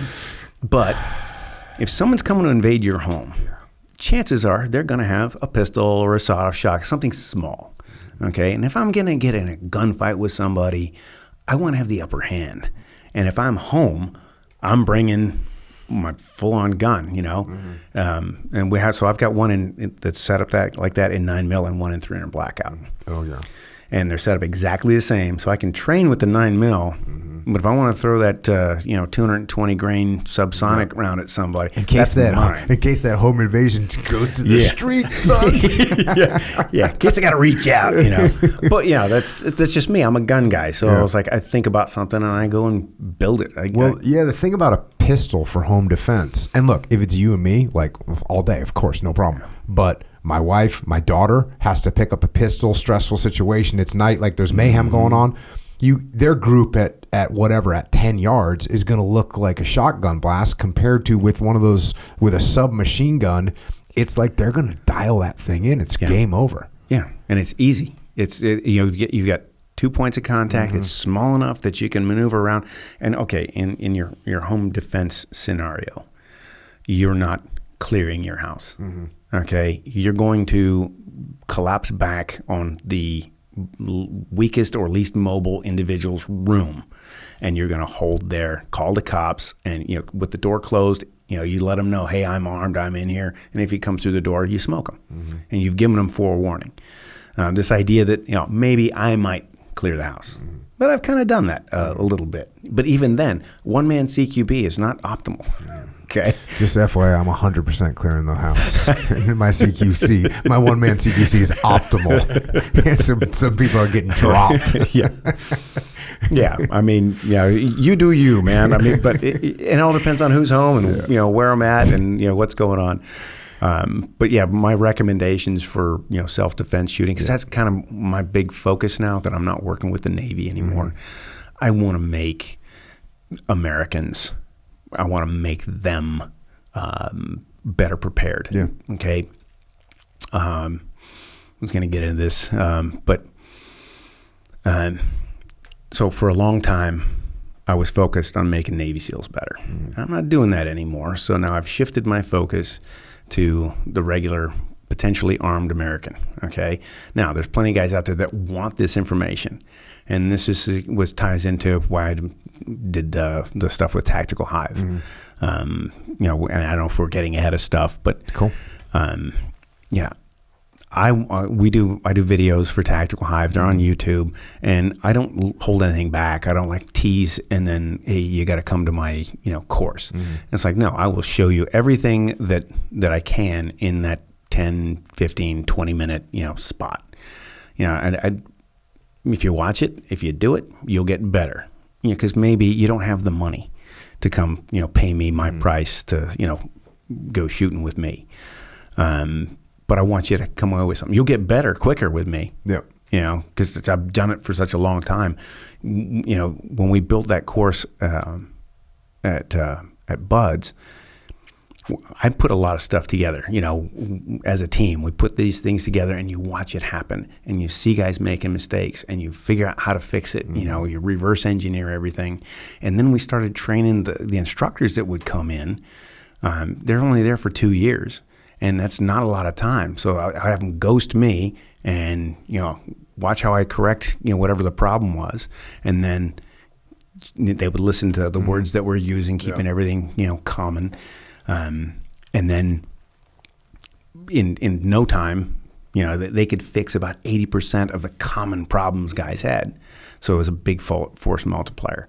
And I look at that and I'm like, all right, how can I shift this over to just regular folks? And, the regular marksmanship training, closing one eye, line up, front side, that doesn't, most people, if you want to learn to be a target shooter, yeah, go do that. But I'm going to teach you how to point shoot first, 2 eyes open, because 2 eyes are going to be open in that stressful situation. And you're going to have to deal with, using natural point of aim and spend enough time on your grip so that it naturally points to where you want it to, even without looking at the sights. Because you ain't going to be looking at the sights. You're going to be looking at the target. Because that's where the interesting information for your lizard brain is, right? It's like, that's the danger spot, so you're going to be looking there. So instead of doing, like when we went in Buds, we had, the first week was all marksmanship training, and the second was combat shooting. And so I've taken basically the first week off the board and just do wave tops of the second week and get you started there, and, I can make you better. We've been teaching cops. I just got back from Chicago, teaching, Illinois, a little town called Rockford. We did. We're post certified there now, so nice. we can teach the cops CQB. And I think the difference between SEAL teams and cops, the big difference is we train all the time. Yeah. They don't. That's not where their money is. Their money is on the ground doing the job, and almost no training. Yeah. Which is terrible. I've been for the past many years, I've been saying police should train 20% of the time. And if they did 20% of the time, so it's 1 day a week, or maybe that's 2 hours a day, like however you want to break it up, but they would be so much better. Because right now, like that group that you just trained, how much training are they getting a year in CQC? None. There you go. How many rounds do they shoot in a year? The guys are having they get like 60 rounds paid for. I mean, that's so if they want to get better on their own. 60 rounds. So just so everyone that's not like a person that has shot weapons before, 60 rounds a year for training is not going to make you a proficient shooter in a normal situation, in like a flat range situation. Yeah. Well, that was just for the qualification. Yeah. That's not training. So thinking that you're going to be, have one of these, we expect our police officers to be able to handle these crazy dynamic, especially right now, crazy dynamic situations where things are going on. People have all kinds of armament. They do crazy things. Thinking that a police officer is going to be ready for that just because they've been on the job, it just doesn't make sense. And we're really failing, not only failing our police officers, but we're failing our civilian populace as well, because oftentimes the police officer that's not well trained doesn't handle the situation right, and it ends up terrible. And you can tell so clearly when a police officer is trained, they just respond infinitely better than someone that's not trained. So I don't know what else to do about that. Hopefully we continue to push that message. And people will say, well, they need to be on the street, right? No, well, they need to be out there. They need to be out there. So they don't have time to train. Okay, So let me ask you this. Would you rather in your neighborhood have 10 cops that haven't trained patrolling at 2 o'clock in the morning or midnight or whenever? Would you rather have 10 cops that have trained 2 hours in the last year? Or would you rather have 8 cops that have trained, 20% of the time? Anybody that has any sense at all will say, I would take the 8 guys. Mm-hmm. There's no doubt about it. I would take 2 guys I would take 2 guys that are well-trained over 6 guys that aren't well-trained. The problem is that, the guys paying for it, they're in charge of the training. They're like, they have to have these guys on the street. They got to fill that schedule. But that's what I'm saying. Somebody needs to say, hey, having an untrained person on the street is not worth that savings. They just haven't figured this out yet. And I don't know how they haven't figured it out, because when we do have these negative incidents happen with police officers, it's most of the time, any common sense person with tactical training will be able to say, oh yeah, if this would have happened, they would have been able to do this and the problem would have been solved. Mm-hmm. And we watch people like you and me, we watch those things and we're like, it makes me sick. It makes me cringe, because I know 20 minutes doing de-escalation procedures would have solved this problem. Mm-hmm. A half an hour on a Monday morning going through, hey, think through this problem. Let's walk through it a couple times. You come up in this situation. What are you going to do? Well, I'm going to run up and start yelling at him. Okay, well, let's think about that. What if he doesn't respond the way you expect him to? Well, most of the time when I yell at a guy, tell him to get down, he gets down. Okay, but is that a great first move? How about we get some cover? How about we yell from behind cover? Now you got some time to react. Now you got some time for decision making. Now you've got some distance between you. Yep. So all these things that you can teach really easy, and then you got to drill them. But look, what I just said, you could do that for free. That doesn't cost anything. Yeah. It takes 20 minutes. Let's run through the scenario, talk through it, and then let's do it. And then you have a guy come upon someone that's causing problems, and instead of running up and yelling at him, hey, get down. Because they get trained to do that from working, right? Because most of the time when a cop yells at somebody, they don't want to get arrested or they don't want to get in trouble, so they obey. It's that 1% of the time that the person's on drugs, they're going crazy, they don't care, they want to die, they want to kill. That person is the one we're worried about. The person that you yell at from behind a car and be like, hey, get down, and they get down, cool. We're all happy. When you yell from behind a car, get down, and they don't do what you want them to do, cool. Now we have other decisions that we can make. We have escalations that we can do. We're in a protected position. We don't have to freak out. We have time to react. There's all kinds of things that we can do. So those basic training protocols that aren't happening right now, that's what a lot of these problems are coming from. Very seldom do I see a video of a police officer that something has gone south where you say to yourself, oh, the intent of this police officer was to have this bad situation happen. Normally it's like, oh, their intent was to solve the problem and they did not have the tools and the training to get it done, which is a freaking nightmare. Yeah. And I love training cops. Okay. But honestly, as much as I can, they got to pay. By doing these videos for TAC Hive, I want to train everybody. I want to give everybody that. The situational awareness you're talking about is not that hard, and you can train it. You just distance gives you time, angles gives you a way out, and then just keeping your head up and on a swivel. And if you can remember those 3 things, the guy who's looking to grab you or treat you as a victim, that predator is not looking for a hard target. They're looking for the easy target.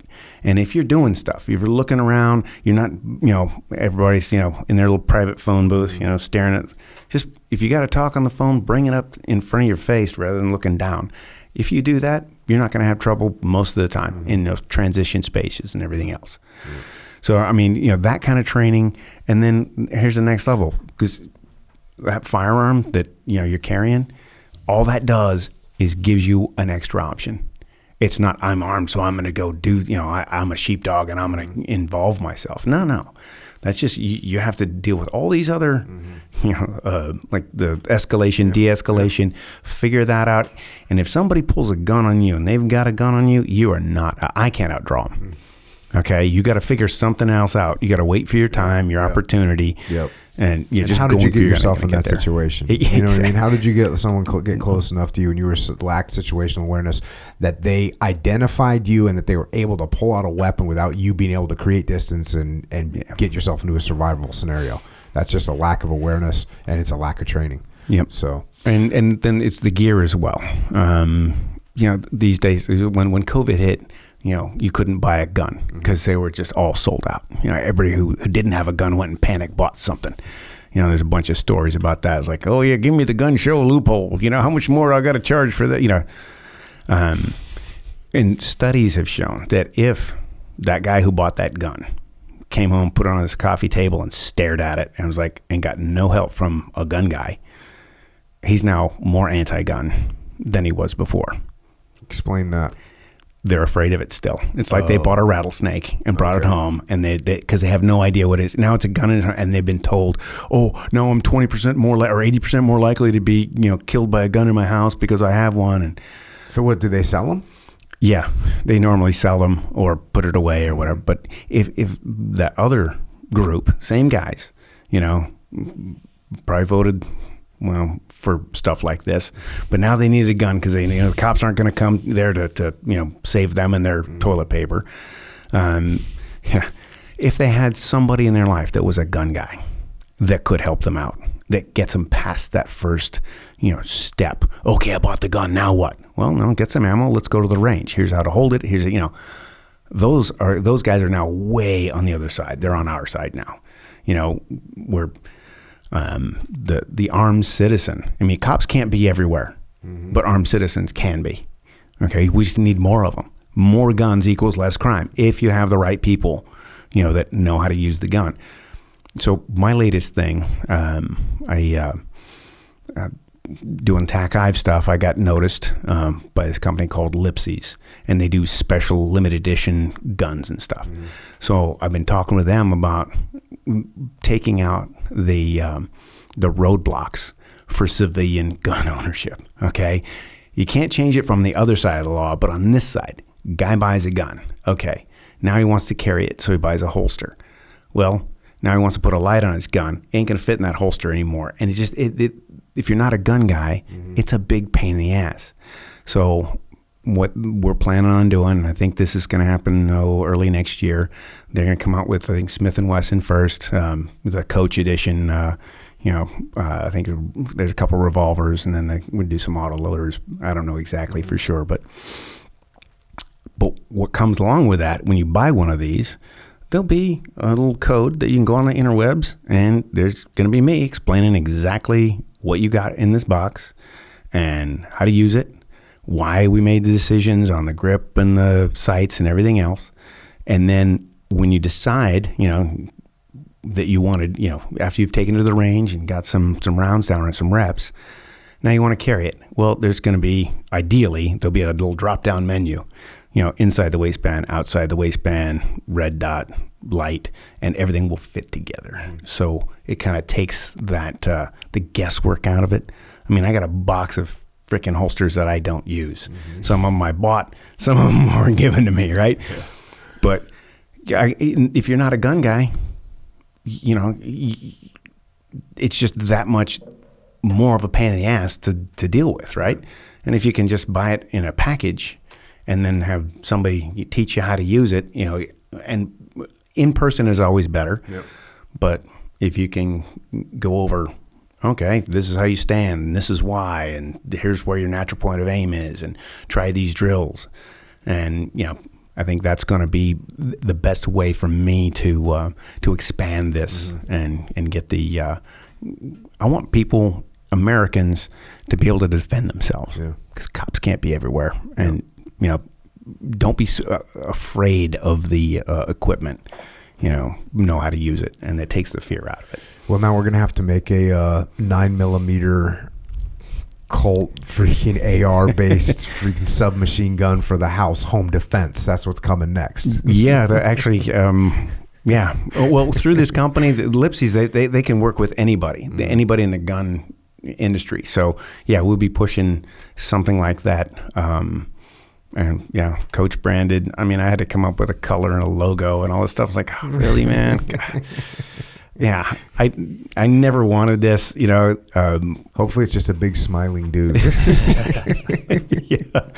Yeah. I mean, when TAC Hive, when it started, my buddy Dor, he was still active duty. Mm-hmm. So he came to me and was like, hey, Coach, I got this opportunity to like do this, you know, video channel stuff, but I can't be on camera. You want to help me out? And I said, no. The last thing I wanted to be was that guy in front of the camera. He's like, oh no, it's really easy, man. Just you're gonna basically teach a class to this little, you know, Asian guy and his little Filipino guy and his brother, you know, and his videographer is gonna, you know, shoot it. I'm like, who's got a fucking video? He's got a videographer. But anyway, so we did that and did a couple of them as his journey because he wanted to. He was a big BJJ guy, and he realized that if somebody shows up with a gun. Okay, he didn't know what to do, so he wanted to find out. And BJJ is ineffective in that scenario. Yeah, against firearms, it's it has its limits. I love jiu-jitsu, but it doesn't work against a gun very well. So that was it. He wanted someone to film his journey, and then so we did a couple of those, and then they found out I had all this gear because when you improve your gear. Mm-hmm. You get new stuff. I would just take the old stuff off, throw it in a bag, and it went in my garage. Mm-hmm. So I basically have like gear history from you know the late '80s through the early 2000s. And Dor's kind of the same guy as me. He's got everything from the late '90s, early 2000s, all the way out to he retired last year. So he's got all that cool kit. And dude, those videos get a lot of hits because people love gear. Yeah, they do. But yeah, so that gave me that, we do training videos, we do gear reviews and firearm reviews and basically gear history. Mm-hmm. But there's a big problem with YouTube. They hate guns. Yeah. So we've got like over 400,000 subscribers. We get fewer hits now than when we had less than 100,000. So it doesn't make any sense. So we're struggling with that at the moment. But well, you probably just aren't getting into the algorithm.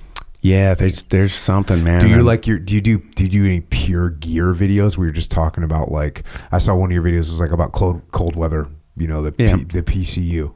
Does that get more because it does get in the algorithm or anything? We did retro like training techniques, mm-hmm. and we do it with a 45, and it got like 400,000 views in a couple of weeks. Mm-hmm. I was like, cool. So we did like a bunch more, and they got almost nothing, got like 20, 30,000 here, and they're like, okay, that's nowhere near what this mm-hmm. one did. So whether that's algorithm, whether it's just the fickle nature of the audience, I don't know. It's weird. I don't even think about that stuff because I think it's too hard to comprehend what's going down. Do you think about that stuff, K-Doc? Yeah, absolutely. Can you make sense of it? So there are strategies to improve how your videos perform on YouTube, for sure. Mm-hmm. A lot of that has to do with what people initially see, how that first pool of people react to clickbait it. Clickbait. 100%. Yeah. Is it an engaging title of the video? What's the description like? What's your thumbnail image look like? All these things that contribute to whether or not somebody's going to click on that thing in the first place and start watching it. Then how long they watch it, all that contributes to how it factors into the algorithm, and then how it's delivered to a wider audience based on the engagement it's getting. So there's a lot of strategic, a lot of stuff going on. Bro. Just make cool videos. That's my recommendation. Make cool videos, 100%. That's what we're trying to do. Put out good information, help people. Yeah, and then nobody looks at your backlog. It's like it's like, okay, we got 1,000 videos because I'm not an owner of that website. Mm-hmm. I'm just a subject matter expert that's been there for 4 years now. Mm-hmm. From the beginning, and since then, I've this whole electronic realm has, come up. I'm like, all right, so Practical Firearms Instruction, that's my website. If you want to come train with me, you go there. And then what is it? Practical Firearms Instruction. PFI. Yep. Practical Firearms Instruction.com. Maybe I should shorten that to just PFI.com. You wouldn't be able to get that. Somebody already owns PFI. Probably. They try and charge you $5 million to get PFI.com. That much I do know. Yeah. And then, I'm kind of branching out. My wife's like, no, you should do your own videos. I'm like, okay. So she just made me a YouTube channel. So PFI Coach on YouTube is going to be, that'll be me. There's no videos there. Right you can look there now. There's nothing. But it's like we're just start filling stuff out. Let me tell you, you better get some up. It's Coach C-O-C-H, right? Yeah, C-O-C-H. And the reason I did that is because if, you write it like a coach, C-O-A-C-H, then when they write out my whole name, it's Cochiolo. It's like, no, I'm not, just C-O-C-H. Plus, I could trademark that one. C-O-C-H is trademarked to me. There you go. Just it was part of this whole deal. It's like, we're going to put Coach on a gun, so, okay, better get that trademarked. And, right on. And I got ideas all the time. So I'm thinking about a smartwatch band. So, commando bands. I got a trademark on that one. We'll see what. Yeah. How that, I want one. I don't down. even know what it does, but I'm in the game. Let's get that commando band rolling. And that 9mm AR platform. Yeah, that's there you man. People are gonna be hype on that one. I get my algorithm will have all kinds of shooting stuff in there, and I don't see that very often. People recommending a submachine gun for home defense, and I think it's a great solution. Well, effectively, it's not a submachine gun because it's just going to be semi-auto. Yeah. Okay, so it's not a machine gun. So okay, what's the proper terminology then? A semi-automatic pistol caliber carbine is what that's the new thing. So the PCC. The PCC. So, yeah, it's a good thing for the home defense. Yeah, I mean, all basic. It's going to save your ears, when it comes down to it. It's we'll figure it all out. I mean, people are coming to my brother who's on Forge and Fire, and he made some cool knives. He's been on it 3 times. Oh, really? We're going to do a collaboration knife, but he's an artist, so he's up making swords in Oregon. I just got to get up there. We got the initial design. It's been sitting out for years. I'm like, come on, we need to do this thing, right? No, I've seen advertisements for that. It's just dudes out there just hammering on metal, right? Making cool stuff. So Nick, my brother. Is your brother? Yeah, he's the only one. He's the one next to me, next down from me. All right, so he's 2 years younger than me. But to this day, his sword is the only one that's cleaved a pig in one go. This big Nodachi, armor splitting, katana, samurai sword, and it just hacked it. Shoom, boom. I'm like, cool. Does he do the whole process, like folding the metal over 10,000 times or whatever? Yeah, I mean, there's he could tell you all about it, but he heats the stuff. What does he do for a living? That's what he does for a living. But you can't just be on that show for a living. You got to sell. Oh no, not okay. So at the time he was a Steadicam operator, and when COVID came around, it killed that. So he's unemployed from that. Yep. But by then he had been, the Society for Creative Anachronism.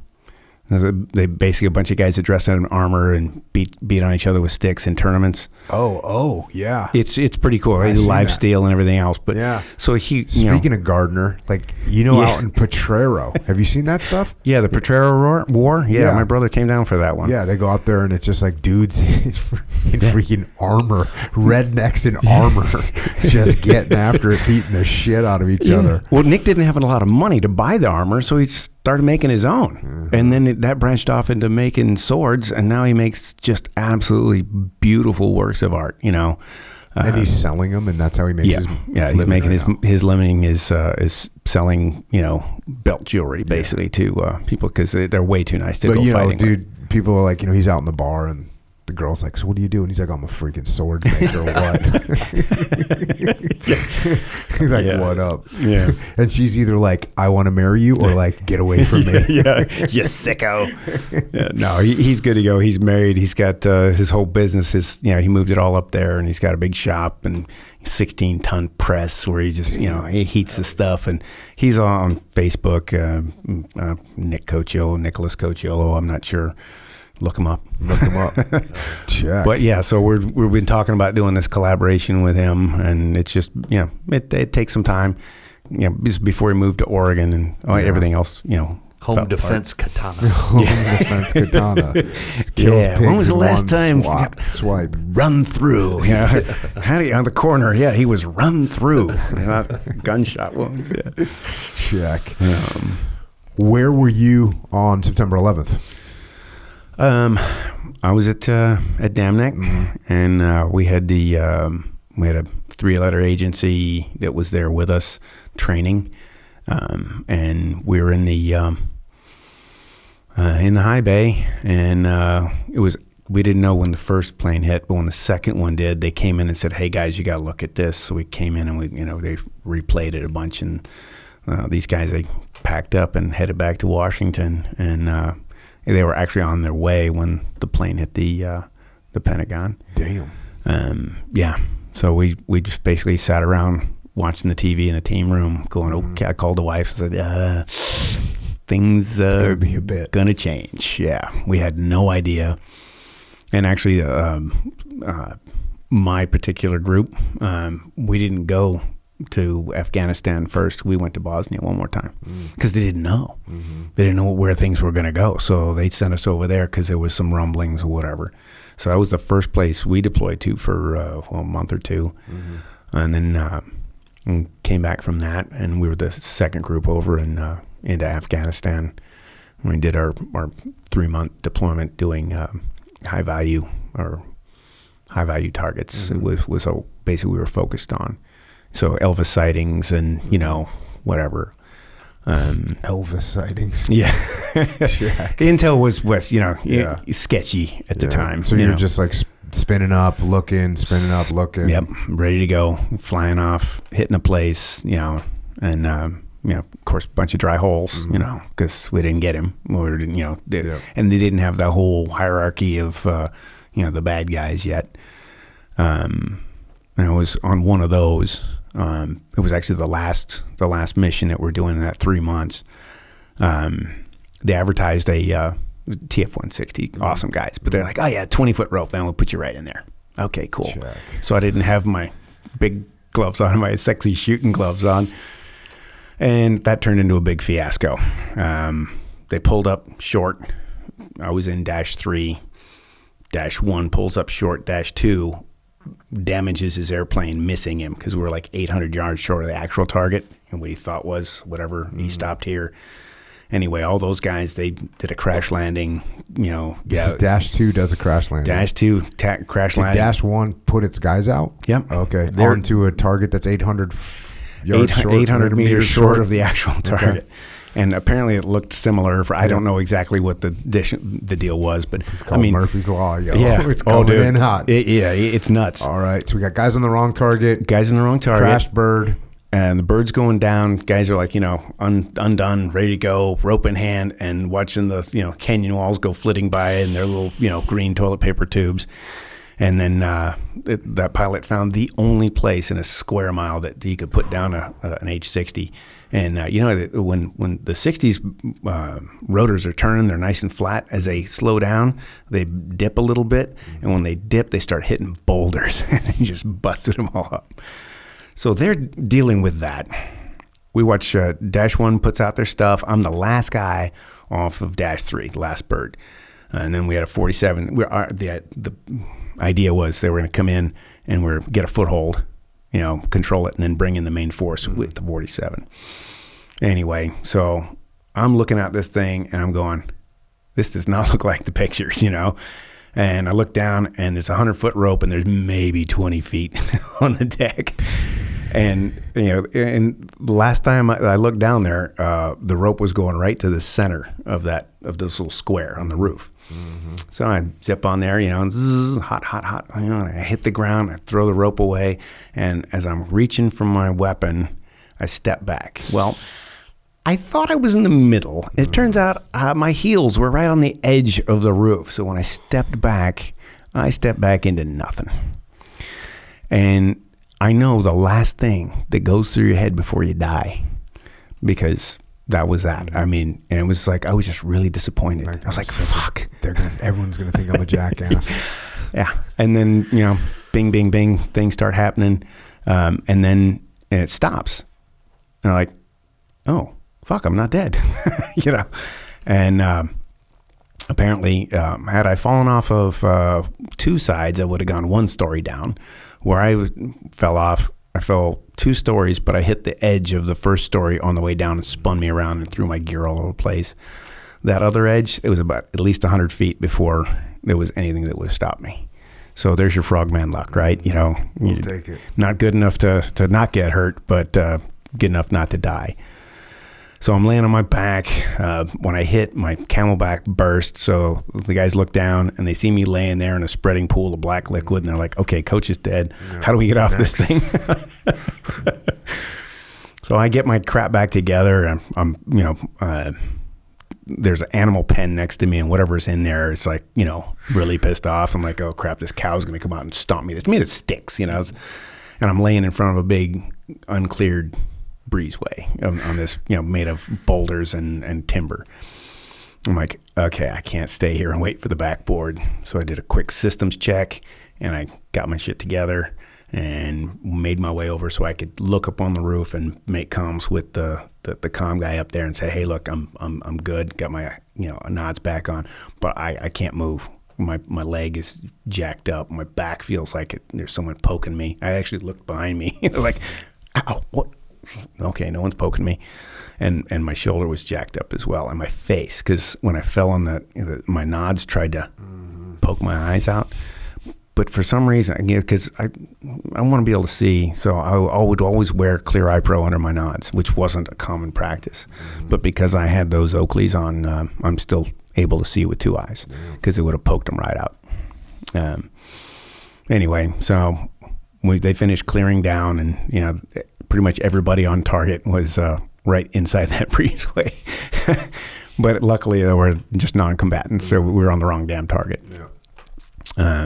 So they medevaced me the next morning, and that was the last mission. So then a couple days, I was back in the States, and they had to do they cut a big meatball off of my leg, big hematoma, and then my shoulder didn't want to work. It would just impinge. It would come up here and just stop.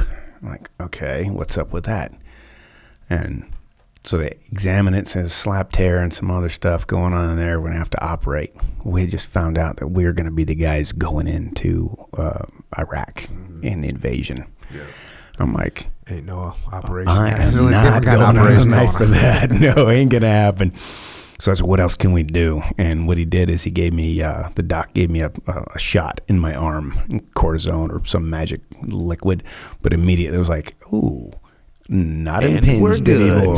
Yeah, we are good. He's like, okay, I gave you that one so you can train. We'll give you another one right before you go out the door. But when you come back, we have to operate. Because you don't get, 2 is all you get on that one. And I'm like, okay. So that allowed me to stay with the team and roll over and do our invasion stuff. And you got there, when did you get there? Like for the war to kick off? Yeah. Oh, yeah. Well, we were, okay, so all the conventional forces were down south, and we were way up north in Saudi Arabia, the northern Saudi Arabia. So while everybody was rolling up, we were doing these deep penetrating missions to the WMD sites that, Intel said might have this, that, or whatever. And we were hanging out pretty far. It would have been, had a helo gone down, it'd have been days before anybody could have got to us, not in a helicopter. And we had one real close call. We all got shot up pretty good. We was in 47s. And this little town, we came in, and I was in Dash 1, and I think we took half a dozen rounds through the fuselage. But then Dash 2 came in that same track, and they got all, one of the aircrew got actually shot in the head. He survived, but, all our guys were clean.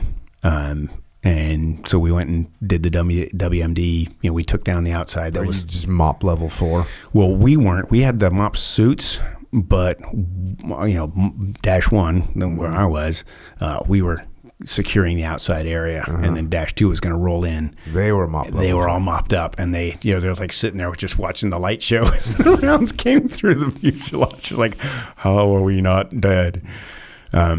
My bird, the hydraulics got hit on the door, and so how that ramp comes down and goes, it went plang, And everybody, running off, and the guy in front of me slips and falls on his ass and scoots off. And Mike laughing at him as I slip on my ass and scoot off the hydraulic ramp. fluid everywhere. Hydraulic fluid everywhere, like scooting like a dog with worms. And then we went and ran, did the whole deal, no problems. Well, that bird couldn't come back because the hydraulic fluid, it couldn't fix it. They had to just get it out of there. And then the second bird had the injured guy on it and was all shot up. And so they went back out to the desert. We had a flying spare and a QRF, 2 other 47s with us. So after we ran around, and this is so deep in there, our time was limited on fuel. So we had to do what we did. Turned out it was a dry hole. Thank God. And then we piled back in, and we were able to get everybody on that flying spare and, nut to butt on the with the QRF, because and so there's this 47s have the 2 counter-rotating props, right? And there's a drive shaft that goes between, and then there's a cover that goes over that. Well, there was a big dent in that one on my bird. And if you had it hit and gone in and messed with that drive shaft, then that's what keeps the rotors working together, and they would just eat each other when they were falling out of the sky. And it would have been a really, really long night for, probably somebody else. But, as it was, we had a bunch of little close calls like that, hitting a bunch of different targets, tracers of big guns, anti-aircraft stuff going between the rotor disc and the fuselage of the bird. Bro, I've had some Huey Vietnam pilots on here, both the Seawolves and then just regular Army conventional like air assault guys. And man, what they did with those Hueys is they drove things like they were bumper cars at the freaking fair. Like they're going into LZs, fire everywhere, taking hits all over the place, just going in. They don't give a shit, man. Yeah. There was 5,000 Hueys sent to Vietnam. 3,200 of them were lost in combat. Damn, those guys were getting next after level, man. Yeah. And I'll tell you what's awesome. The Seawolf guys. Well, the Seawolf guys. When you talk to the SEALs, and I've had some, the Vietnam SEALs that have come on here. Dude, those Seawolf guys were coming. They were coming, and they didn't care. And we had one guy in here telling a story. They just stayed we're running out of fuel. Cool. They just ran out of fuel and landed in a freaking rice paddy and used ammo cans to transfer fuel from another bird that they brought into the bird.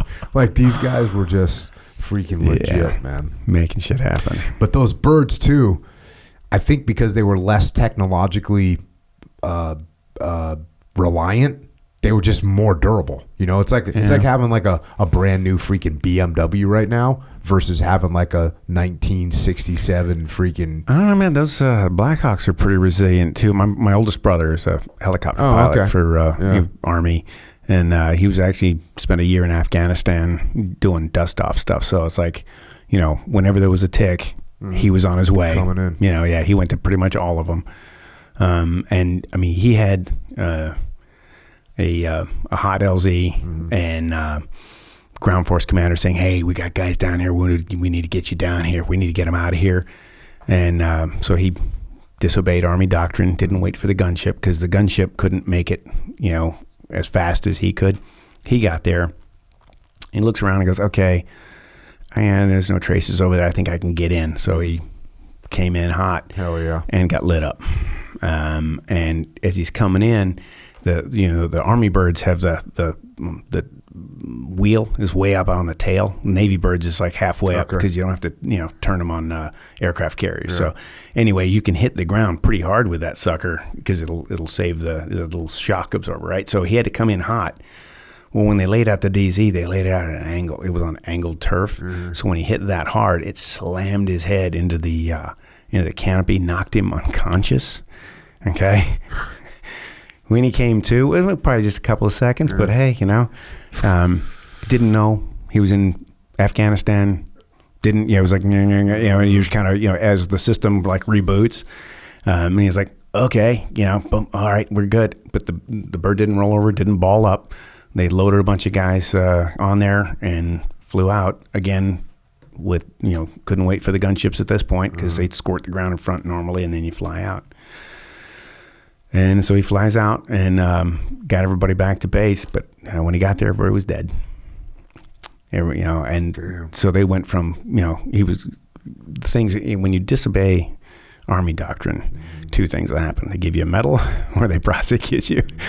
And he would have had another air medal for that one, but because guys got hit on the way out and died, he knew at least one guy back there had jumped on to do CPR, and he got hit and expired on the 5-minute flight home.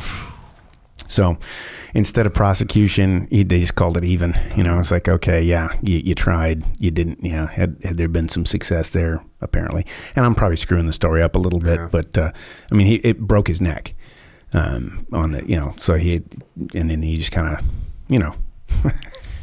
dealt with it, and he actually like last year just got it all cleaned out. They had to go in there and fuse his neck and take out the disc that was pressing on stuff because he was going numb and. But again, he was taught by the, Army, Vietnam, Helo pilots back in the day, and he grew up on Hueys. That was his first platform. So that'd be interesting. You have to ask him which one is more, which one would do better going into a hot LZ. I mean, it has to be the Black Hawk, but then again, too, those Hueys, man, they're little and probably like you can get in there quick. But then again, the Black Hawk has better armor on like critical components. Yeah, like the pilot has the pilot titanium seat. Yeah, and like the brains of I'm sure the brains of a Black Hawk and the critical components of a Black Hawk. I bet you they have better armor and some redundancy as well. Yeah. But anyway, I was talking to on this podcast. I was talking to a Huey pilot. And he was like, the thing is, our birds only cost like $200,000. He's like, those Black Hawks, they must cost like $1 million. I was like, they cost like 20 something $1 million. Yeah. So that's why when one of those things goes down, people freak out. Yeah. They were just great, just go-karts with the freaking the Hueys. Did you must have been on the Jessica Lynch then too, if you were there. Yeah, with that crew. Yeah, how'd that go down? That was. We got intel. We were working on, a target, that we're going to hit that night. This comes in and goes, okay, we'll put that on hold. And they flew us from where we were to a forward operating base, and we sat there and got intel. There was like, they'd found, that the certain 3-letter agencies had contacts with locals, and they'd gone in and sent them in with rigged with cameras so they could identify. The last guy they sent in rolled up there and walked up the stairs. Top of the stairs is a big bust of Saddam in gold, and he turned right and went down four doors, and there she was. We're like, all right, proof of life, man, we are going. So we got all set up, and they had the ground assault force. It was going to take them like 2 hours to get there, through barrack, all that stuff. 99 Rangers and some snipers and some of our guys. And initially we were supposed to be on the gaff, and last minute they we get an extra 60. All right, cool. So we all got on that one, and we'd just been shot up, on the 47 a couple of nights before. So with this one, the doors are open. You're like, all right, I can shoot back now, because that's the big thing about a 47. It's like you just got to sit there and take it, But now it's like, no, okay, I got guns up, plate pressed forward. We're we're gonna get this. Feels good, anyways. Yeah. And as we were getting on, we were like sitting there, goes, if we die tonight, that's it's worth it. Yeah. Because there's an American out there. And, she'd been reported as fighting to the last round. And none of that really came through, but, whatever. She was in a car crash, and it messed her up really bad. Yeah. And they never claimed that they had her. She was a prisoner of war, but this cute little blonde girl that they, whatever the hell Iraqis are going to do. Anyway, so we roll in there, and as we're flying in, we had coordinated with the Marines at the at the bridge. There was a bridge just outside of town, and they were going to do a little assault there. So that was going on. We coordinated with them as like a decoy. And as we're flying in, I look over there, and you just see tracers doing this, going towards each other, and we get the DC's clear. I'm like, okay. Can somebody tell them? But that was at the bridge. I was like, almost a mile away, I think. And we rolled in. The initial breach team dropped in on the Little Birds, and they put snipers on the roof. This is a 7-story hospital. And we came in, landed in a little driveway courtyard thing behind a wall, and just ran up there. And as I'm running through this, I'm like, hey, I've seen this on TV. It's exactly the same. And we get up there, we turn right and clear down, and there's the room she's supposed to be in. She's not there. I'm like, oh, crap. Not a dry hole. Come on. So we finished clearing that wing, and, the end of there's shitters at the end there. I was like, busted all that out and, looked, nothing. And so as we're, all right, clear the other way, because the staircase came up like in the middle of the wing, so you had that one side then the other, right? So as he came back, they're bringing up this doctor who spoke English. He's like, oh, Jesse, yeah, I'll take you see Jesse, no problem, blah, blah, blah, And so one of our guys had him by the scruff of the neck with a pistol in the back of his head, and I was left side point man. And there was all these big windows all the way down, and I really, really, really wanted to check my 6, but that wasn't my job, So I'm like, boom, set it forward and going, okay, relying on your number 2. And we get there, door was open, threw the doctor in, just in case anybody wanted to be shooting, they'd shoot him. And then we entered like normal, clear, no problems.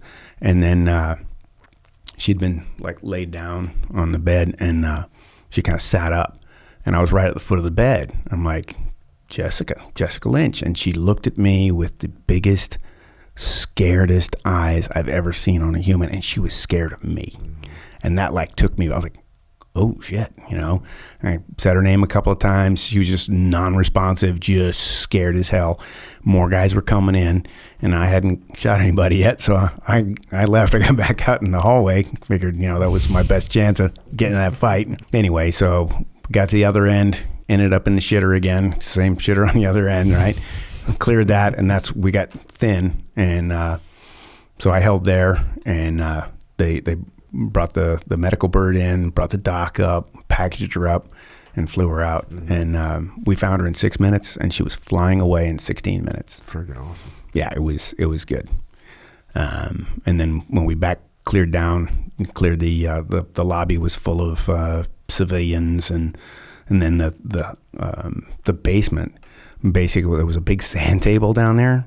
And I'm like, what the hell is this? And I'm like, well, there had been 300 Saddam, Fedayeen, resistant, whatever the hell, bad guys that went to go fight the Marines at the bridge. Damn. Had that not happened, it'd been a different story. Yeah. Damn. But freaking awesome. And then, so what happened after that? You wrapped up that deployment? Yeah. We hit a bunch of other places, looking for WMD. We hit Abu Ghraib looking for Spiker. He was still missing at the time. So we did a lot of that kind of stuff. And then came home. And when I came home, that's when I had to make some decisions, because I was banged up. I was in bad shape. My shoulders were all frozen, and this one needed an operation, and I knew I was going to have to go under the knife. And I was at 18 years. I've been, I was like, well, if I'm going to retire at 20, I don't want to retire on the East Coast. I mean, if you like the East Coast, great, but I'm a West Coast guy, so I wanted to find a job out here. Mm-hmm. So we made the deal, and I came to work at Warcom. Said goodbye to everybody, sold the house. I've been married to my wife about 6 years at that point, and packed up everything and came out here and got a job at Warcom, testing guns and ammo and scopes and stuff. It was good. Yeah. I got to be part of the SCAR program and help develop that, which was awesome. And just kind of. What was your role in the SCAR? I was the Naval Special Warfare representative for the SCAR program. How many representatives were there? Well, was there one from every special operations unit? Yeah, and then you had the Marines were just observing, and so you had the Army, Special Forces, Rangers, Air Force. They were all part of this thing because they're all part of SOCOM, right? And so everybody put their 2 cents in, and I'm actually, kind of responsible that there was a SCAR Heavy because the SCAR Light was supposed to replace the M4. And normally what you do is you take you show up with all these different guns and you narrow them down to the best 2, the closest 2, and then you take that, there's money involved in there where you test those against each other. Well, the SCAR, the FN model, was the only one that didn't have a buffer tube. And as you know, water doesn't compress. So if it's full of water and we're shooting from the water line, the gun's either going to give you one shot or it's going to blow up in your face. So I said, guys, rather than, if we can just do this, one, because the program manager had heard me talking, he's like, hey, if we can narrow this down to 1, then we can move on to the next phase, which was the 7.62 version, right? And I got agreement, and we... So basically the fact that they all had buffer tubes just eliminated every other rifle. Every other one had a buffer tube on it, and, it's like, well, that's not going to work for us. It's not optimum for us. Right. This would be better. And so they took that money and they put it into the next phase, and then it was up and running when they closed down the SCAR Light, because it didn't make enough of a leap forward. But because the 7.62 version was much better than the M14, got it. They were like, oh, okay. So the SCAR Light doesn't exist right now?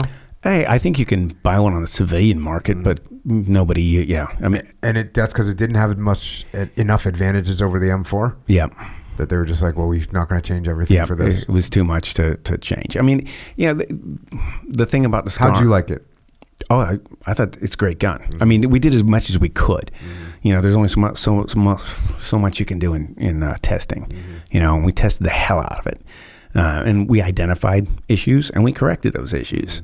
So it was a good platform. When it got downrange, one of the biggest hiccups when you field something is that new equipment training.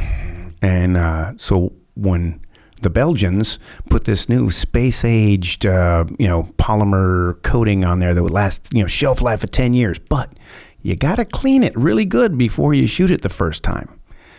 And frogmen, they looked at it and went, because it's not like Cosmoline. It's not like this big gooey stuff. Yeah. They looked at it and went, it looks clean. And they took it out and they shot it. And that stuff turns to shellac.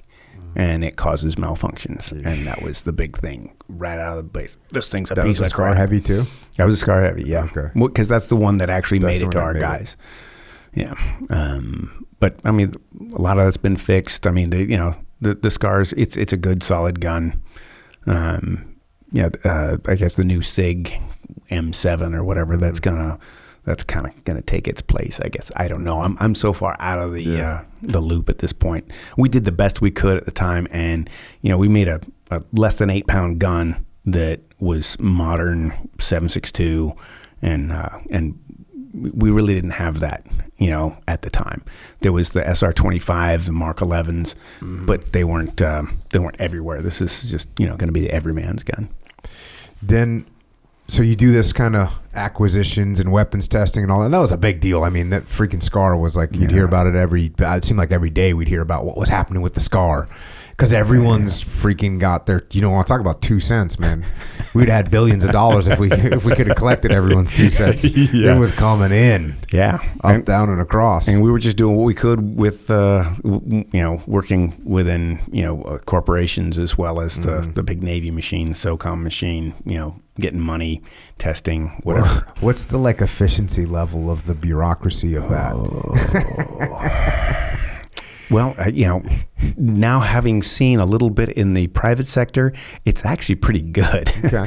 because you still have that military, protocol stuff, whereas in the private sector, you don't have that. So yeah, you never know. But yeah, it was frustrating to me coming from, the command, where you just think something up, go, hey, let's buy 5 of them, see what happens, and COTS, commercial off the shelf. Yeah. Just buy what exists now, maybe talk to the guy, modify it a little bit, and then let's take it to work and see what happens. But that's not the way it's done at the Navy level. Yeah, definitely not at the giant force-wide systems level, because there's all kinds of stuff that we were able to get away with COTS for a while, and then you got to get caught up. You got to get something that's going to work for everybody and it's going to be integrate with everybody. So and which makes sense. It does make sense. It does. Everybody's got to be able to talk to each other, getting spare parts, and that's not where I was. I was the guy at rubber meets the road. Let's go do this. I explosively tested Humvee armor, and that saved some guys' lives. So that was it was a good place for me to be at the time, because I was a physical wreck. I tell guys now, it's like, hey, when you're an asset to your team, stick it out, man. Be an asset. When you can't be an asset and you start being more of a liability, it's time to move on. And that was what really sent me from there. Otherwise I'd have spent more time at the command. I just would have. But that wasn't in the cards, because my knees were starting to, all this stuff was just starting to just show up, Yeah. And it's showing up uninvited. Oh, dude, yeah. But right as I retired, I'm going to skip ahead just a little bit. As I retired, I met this guy named Joe Hippensteel, Ultimate Human Performance. And he basically showed me how to mobilize again, to open all this up, and I spent a year working with him, and he was paid for by the I think the Navy SEAL Foundation or somebody, and I was like, no, dude, this is awesome, and got everything opened up again. I could stand, I'd been working with the regular PT for 6 months and no improvement. And 30 minutes of working with Joe, I walked out of there going, holy crap, I got all this extra room in my shoulders. Well, it stretches, okay? And he's kind of unorthodox, but man, you feel it. Was it have you heard of active release therapy? Was it that kind of thing? He does that where it's you find that spot that's hot and you press on it, and your pain scale is 1 to 10, 10 being the worst and 1 being nothing. You go to a 6 or a 7. You can press to an 8, and as you press on it, it feels like he's letting up, but he's not. The muscles just it'll flutter and just kind of lets go. And it's okay. And, and then just through the stretching and opening that up and getting that new blood in there, that changed everything for me. And then I'd been doing kettlebells prior to, a lot of good functional strength there, but I was still training like I was 25 and I'm just getting hurt. And then, still eating like I'm 25, so I was 20 pounds overweight, and just, and I was thinking, okay, I'm still getting through this, and did that for a long time. And then about 2 years ago, I found this guy called the knees over toes guy. Oh yeah, Ben Patrick. Oh hell yeah. Started doing his stuff. Yep. Oh my God, next level. Now it's all right, I can do more stuff.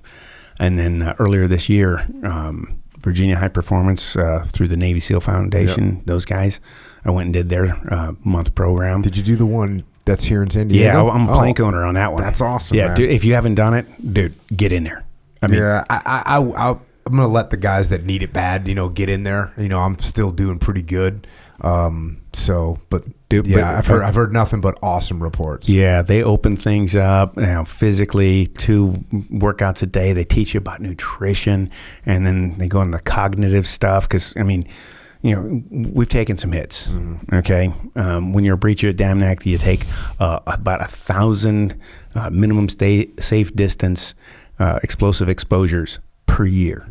I was a breacher there for 7 years. Okay, now my brain scan is clean, but I still have a few symptoms. I faces. I don't, man. I've known you for years. I'm not going to forget you.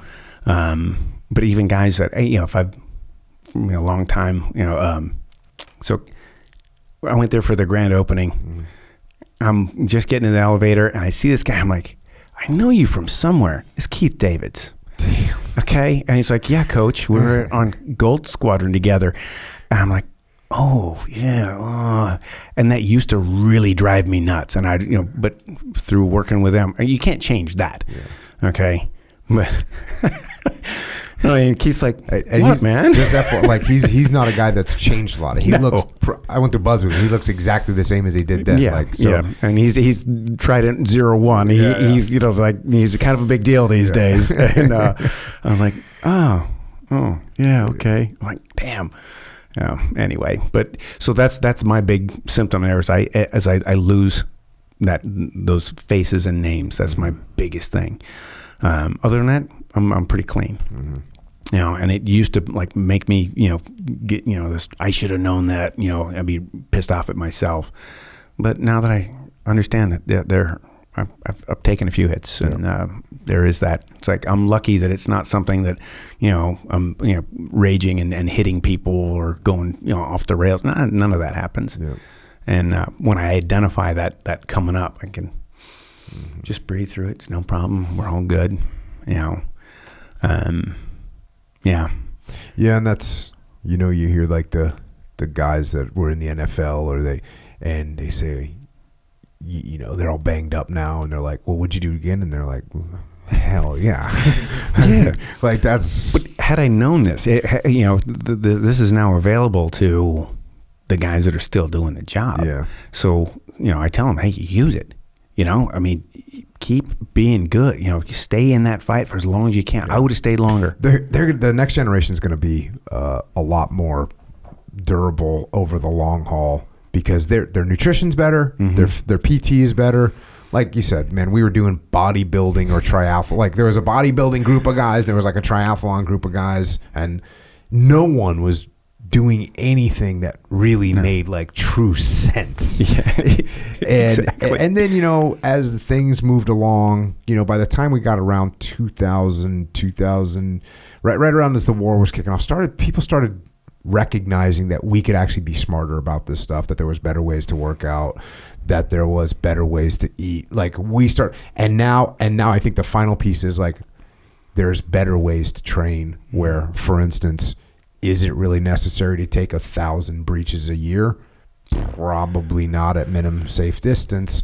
There's a lot of things that we could do. I always think about being like an RSO on Carl Gustav Day. It's like, oh, hey, let's go out there. I'm gonna take a task unit worth of guys out there, and everyone's gonna shoot a Carl G. And there's 3 of us RSOs, so I'm gonna freaking you got 20 to eat, of those things. You got to eat the majority. Like, well, I wonder why I got a little headache this evening. And so being smarter about that stuff, I think these guys, their durability, their longevity is gonna be better than ours.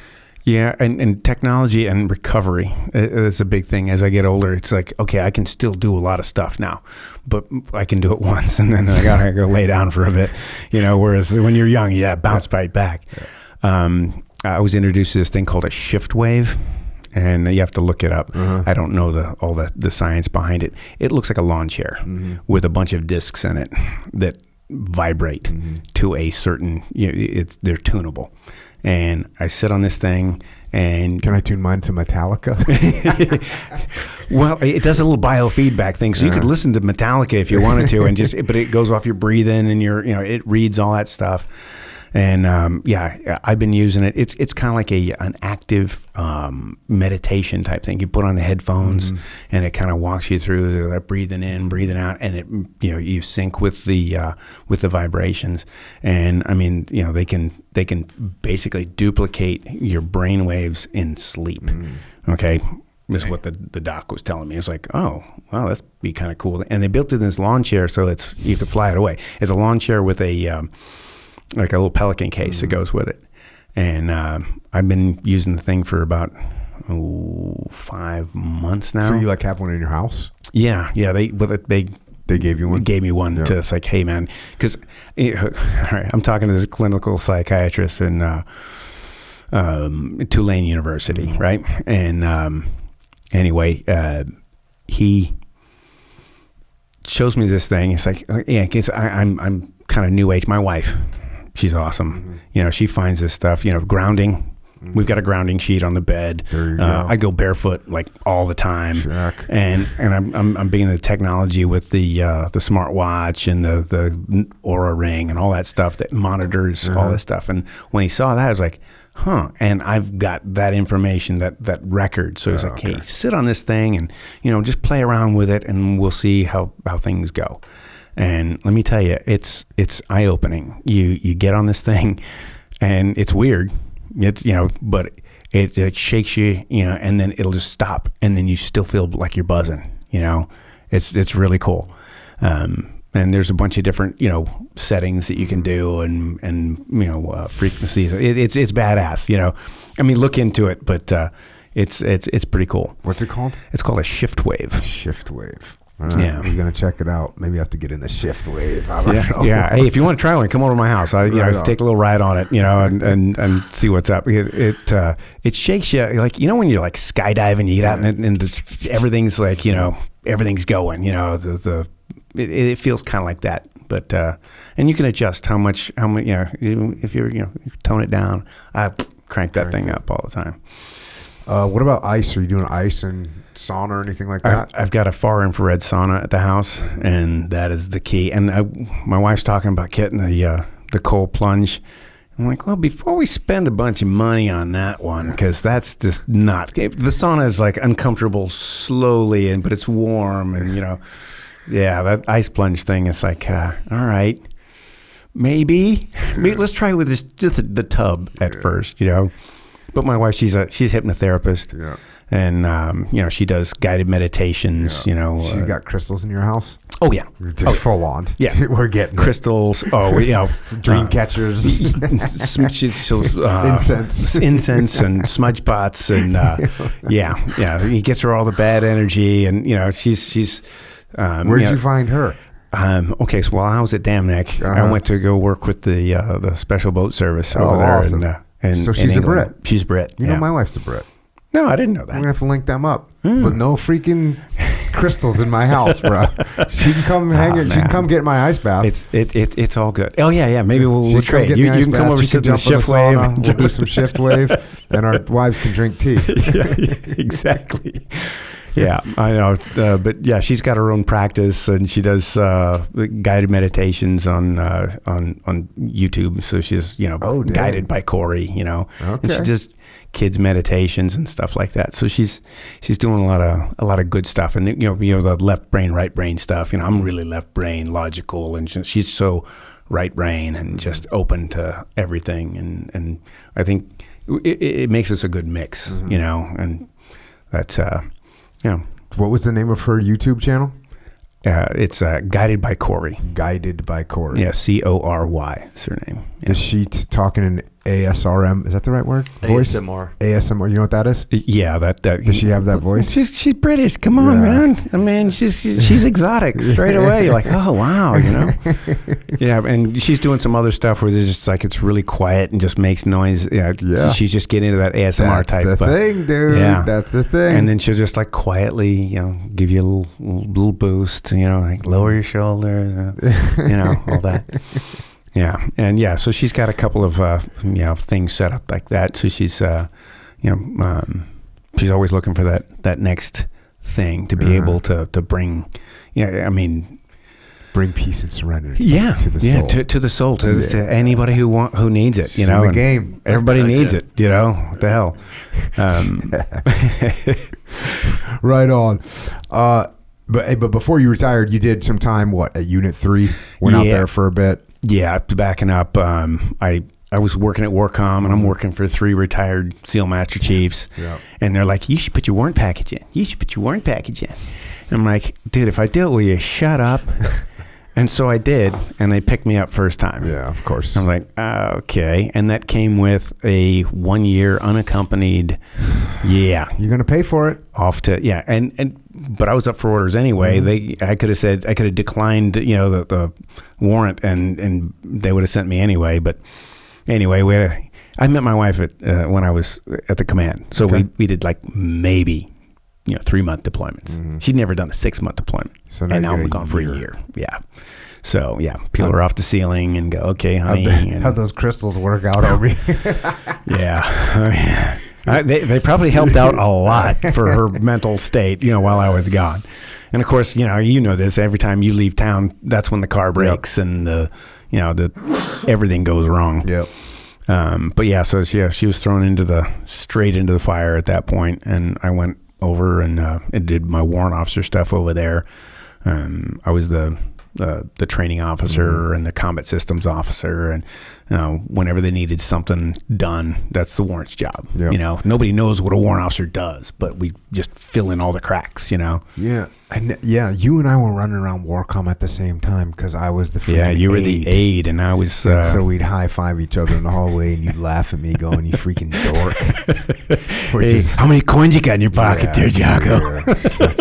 Yeah. Thank God it was for Admiral McGuire, because he was just a great dude. Yeah. But not fun. But you'd be like, "Oh, I'm going back to freaking blow shit up again and shoot more guns," and I'd be like, "Cool, I'm going to write a freaking thank you note to Ambassador so and so. Go make these copies." Yeah, go make these copies. And then you closed out your career as a BUDS instructor. Yeah. So when you're a team guy, the last place you want to go is BUDS, because you might miss something, And that was the last place I went.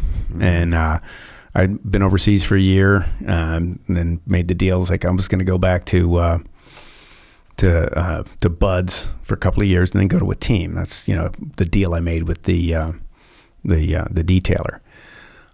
So I roll back, third phase training officer, and I didn't have to do any of the admin stuff that I was supposed to, because we had an admin guy. We had a retiring OSC who did everything. I was like, dude, that's the way. So that freed me up. So I would just split my time on the island with the master chief and the lieutenant. And we got out there, and I spent most of my time, which kind of matched up with the weapons guys.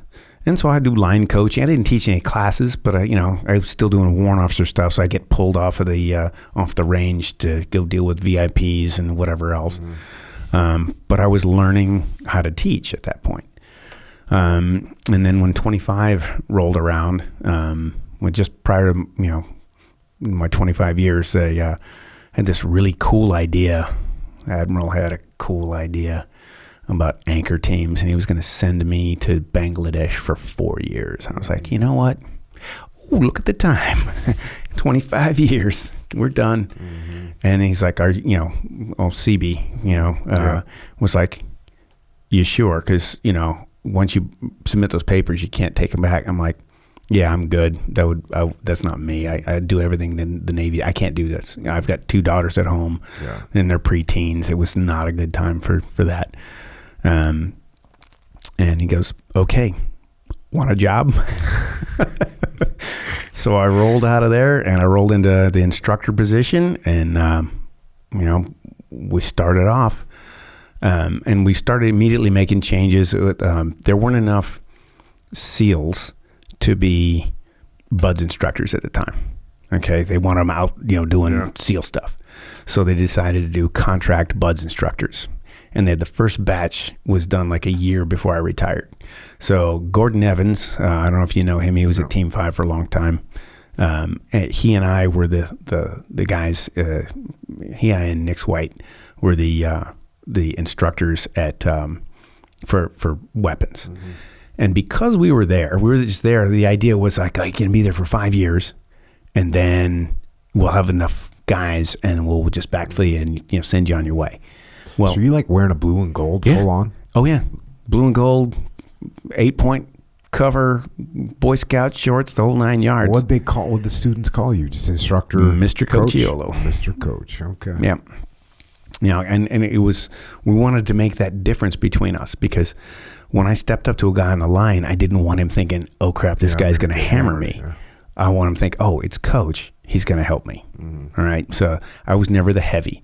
And if guys kept on screwing up, I'd go, oh, hey, so what could you do right about now that would make you never want to do that ever again. Get wet. Oh, good idea. Go hit the dip tank, Yeah. But yeah, so we took this up until then. If you had somebody who knew how to teach weapons, guys learned more. If you didn't, and you guys were only there for 2 years, so you had a good shooter, and that'd be great. If you had somebody who wasn't that good, so you were kind of relying on how good the class could be, right? The class was guiding the schedule, and how far can we get the class? And we changed that. We're like, nope, we're going to reverse engineer this, and on this day you will be here. On this day you will be here. On this day, and we started writing stuff down and trying stuff. It was like a big laboratory on how to shoot. And so, Gordy and I, we wrote things down. We tried new stuff. If it worked, we kept it. If it didn't, then, and we just modified. We started calling them the sacred scrolls. It was basically the dailies, And then that grew into, okay, here's the things you want to be looking for. So when we taught the new instructors, like, on this day, this is what they're going to be doing wrong, okay? And so be looking for it. And this is the corrections that we want to start. And every day built on itself. We would teach them the night before, after dinner. And then they would dry fire for 45 minutes to an hour and get some sleep. And then the next morning, we'd go to the range. And they would, warm up and then do what they learned the night before. Have lunch, come back for a range in the afternoon. Again, more. Second range there. And then they'd come back, eat dinner, and then back in the classroom for the next thing that was going. And we pushed that along, and we built this system. Whereas, like, when we went through training, some guys could shoot, and some guys couldn't. No, everybody can shoot. I can teach you to shoot as long as you listen to what I'm saying and do it. Okay? If you're going to fight me, okay, there's only so much I can do. I can't crawl into your head and control you.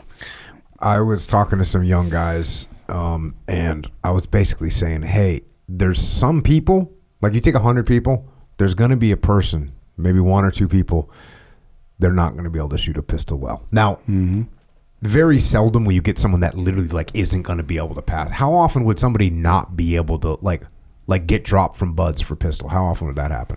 I think it probably happened in the 13 years I was there, maybe 8 times. Okay. So it's pretty rare that someone gets struck, but probably a lot more guys would get rolled. We would roll them, yeah. We would roll them, and then they would come back, and if they still couldn't do it, and we designed a remediation for them so that when they weren't on the island, and initially it was like, you fail pistol, you're off the island. It's like, well, no, let's keep them around. Oh yeah, and let them keep shooting. They'd shoot more, and so week 1 was our weapons 1. And then we'd leave the island and demo would come in. They do arts and crafts with explosives for a week. And then we'd come back and teach them combat shooting. Well, halfway through the combat shooting was their last attempt. So they've got all those extra trigger squeezes. Yeah. So most of the time they would make. And if they couldn't, then the next time they came through, they would. Yeah. So occasionally, when a guy, one of those 8 people, what are they doing? What does it look like to you? Okay. If I tell a guy, hey, you're doing, and it's not like, hey, don't do that. I'm like, no, I'm going to show you physically. If I'll put my hands on you and say, no, hold the gun like this, squeeze it like this. I can use all the techniques I could. But if you can't do that, if you're not applying what I teach you, and then there's the guys that are great when there's no stress, but just the stress of that stopwatch was enough to just blow their mind. Yeah. And they were great when they're not under stress. Well, that's not the job you're applying for here, guys. That's not going to be a good team guy, dude. That ain't going to work out. This is the least amount of stress we could possibly give you. It's a stopwatch, okay? Nobody's shooting back at you. No one's yelling at you. Just get up there and perform. And so I would tell them, look, we're looking for that guy who can compartmentalize, who can take all those noises in his head and put them aside and just get to work. Just do the job. Don't listen to because everybody's got that noise in their head that's, overthinking. And, you could tell by the guy's target whether he was an overthinker or whether he was just sloppy. If overthinkers, when we started giving them time drills, their shot groups got better just because they didn't have enough time to overthink. And those guys were pretty easy to correct. The guys that were like really good, when there was no time limit, and then you give them the time limit and they start going, nuts, and they're everything would open up. It's like, okay, those guys are just trying to, they're racing the clock. It's like, no. And I give them techniques and they would work. Mm-hmm. And then you teach guys how to move and shoot and how to use cover and how to transition from your rifle to your pistol. And there's all this stuff that we're getting on buds.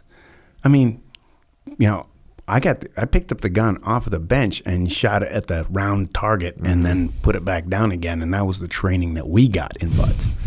So guys are leaving buds. And initially, in the first couple of years, the new guys were showing up to the team and out shooting the old guys. Nice. Because they didn't have any, they had fewer training scars. Yeah. And we had driven them to this. And, we were still working that, and it's still working now. Mm-hmm. They're now focused more on combat shooting earlier, and they've moved the qual courses to later on in training. Mm-hmm. So that's changed up a little bit, but apparently there's some having some good results as well. Right on.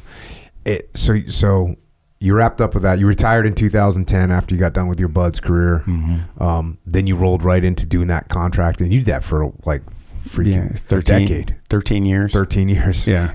Yeah. I trained, guys I did platoons with, their kids came through, and, that was rewarding. I would maybe take a picture of them and just randomly, hey, what's your dad's phone number? And just send a random picture. It's like, taking care of your boy, But yeah, it was, we learned a lot. And I taught pretty much everybody who's an operating SEAL now. Mm-hmm. If you went through buds in the last 13 years, you probably remember my name, because Cochiolo is kind of hard to forget. Actually 16 years, because I was warrant officer for 3. So it was 16 years total that I was working there. And it wasn't the best job I ever had in my life, but I'd give it second best. Tough to beat being an assaulter, but teaching people how to do the job, man, that's awesome. And so now you're done with that, and we kind of already talked about what you're doing now, but just so we've got, what's the website what's your website? Practical Firearms Instruction .com. And on there, I do individuals, I'll do groups, whatever, and it's just a matter of scheduling these days, because I've gotten pretty busy. I mean, I've been back to Tennessee and Massachusetts, working with the Smith & Wesson guys, trying to get this, the initial pistol offering from Lipsy's. In fact, I'm going there day after tomorrow. Nice. For the grand opening. They're moving a lot of their manufacturing stuff down to Tennessee from Massachusetts. Yeah, well, there's a reason for that. Yeah. Pay attention, Massachusetts. Come on, people. Yeah. Be business friendly out there. That's my recommendation. And you have an Instagram too, which is @Practical Firearms Instruction. Yeah, I think so. Yep. I did all this stuff just kind of on the side when I had a day job, and I didn't really look at this stuff. Mm-hmm. But now, this is becoming my day job. I'm having to make that adjustment. So you got a ton of knowledge. 30 years in NSW, and a lot of that really focused specifically on shooting. So for you to not share that knowledge seems like it would be a bad thing to do. And for you to be able to it's a beautiful time that someone like you can share your information with anybody that wants it. I mean, that's awesome. And then of course there's, like you said, there's more advanced things if people want to hire you to come out, but if they can't hire you to come out because they don't have the money or don't have the time, cool. There's the information. So tacticalhive.com, or just put in Tactical Hive on YouTube, and something will come up. You just got to search our backlog, and I'll teach you how to hold a gun, how to point shoot, and just give you gear ideas. And we've been thinking about this for a long time. So I've shifted this because some of the stuff I was doing was low vis, so we learned to go concealed and all that, and that's what people are going to be doing. And what you're going to learn from me is how to use it, but there's a priority of training here. Okay, so number one for training is being able to employ the gun, clearing your garment and getting the gun into action. And then the next thing is correcting malfunctions. Okay, I don't care about changing magazines because you're going to pull that thing in. If you get a click instead of a bang, you got to be able to fix it like right now. Get those reps in. And then we'll start talking about other stuff, you know. So employing the gun first and then worrying about correcting malfunctions, and then we'll go on to all the other ancillary stuff. But those are the two things. That's what's going to matter right in the moment, right? And when we talk about gear, the gear has to work. Okay, number one, it has to be portable, because you can have something that goes bang every time, but it weighs 10 pounds. Guess what? You know, that Mark 23, it's an awesome pistol, but you are not carrying that, you know, on a daily basis. So portability is number one. Okay, reliability is number two. Accuracy is a far third, because most of the, statistically, most of your encounters are going to be at close range, and you're going to be point and shoot. You're going to be focused on that target, and you're just going to point that gun out there and start squeezing. Now, if you've done that with two eyes open, and you understand how to aim with two eyes open, and I can teach you how to do that too. That's not hard. That'll give you a good, a good starting point. Good foundation for sure. Yeah, you're going to start with that combat first. And if you want to branch out and do other stuff, fine. But so, portability first, reliability, and then worry about accuracy. And, capacity of the gun, depends. You have different threat levels. So I carry a different gun depending on what my perceived threat level is. Anyway, from a little 7-shot 22 Magnum, revolver, Smith and Wesson, to 38, to little subcompact 9mm, to up to a like a Glock 19 or a Sig 320. So and that's all depends on what your threat level, your perceived threat level is going to be, and then you learn how to deal with each one of those. You dress to the gun a little bit, all these little things that come up. But because I've been thinking about these things for so long, it's now, and I know how to transfer that information to other people. I will give it all to you on YouTube. I want everybody who, whether you have money or not, to be able to understand this stuff. And if you already have a way that is working for you, I'm not going to say you're wrong. Because if I give you something that's different from the way you train, then you're going to have to understand, you're going to have to retrain. Yeah, you're going to have to invest time. Yeah. Untrain that and then retrain. Yeah.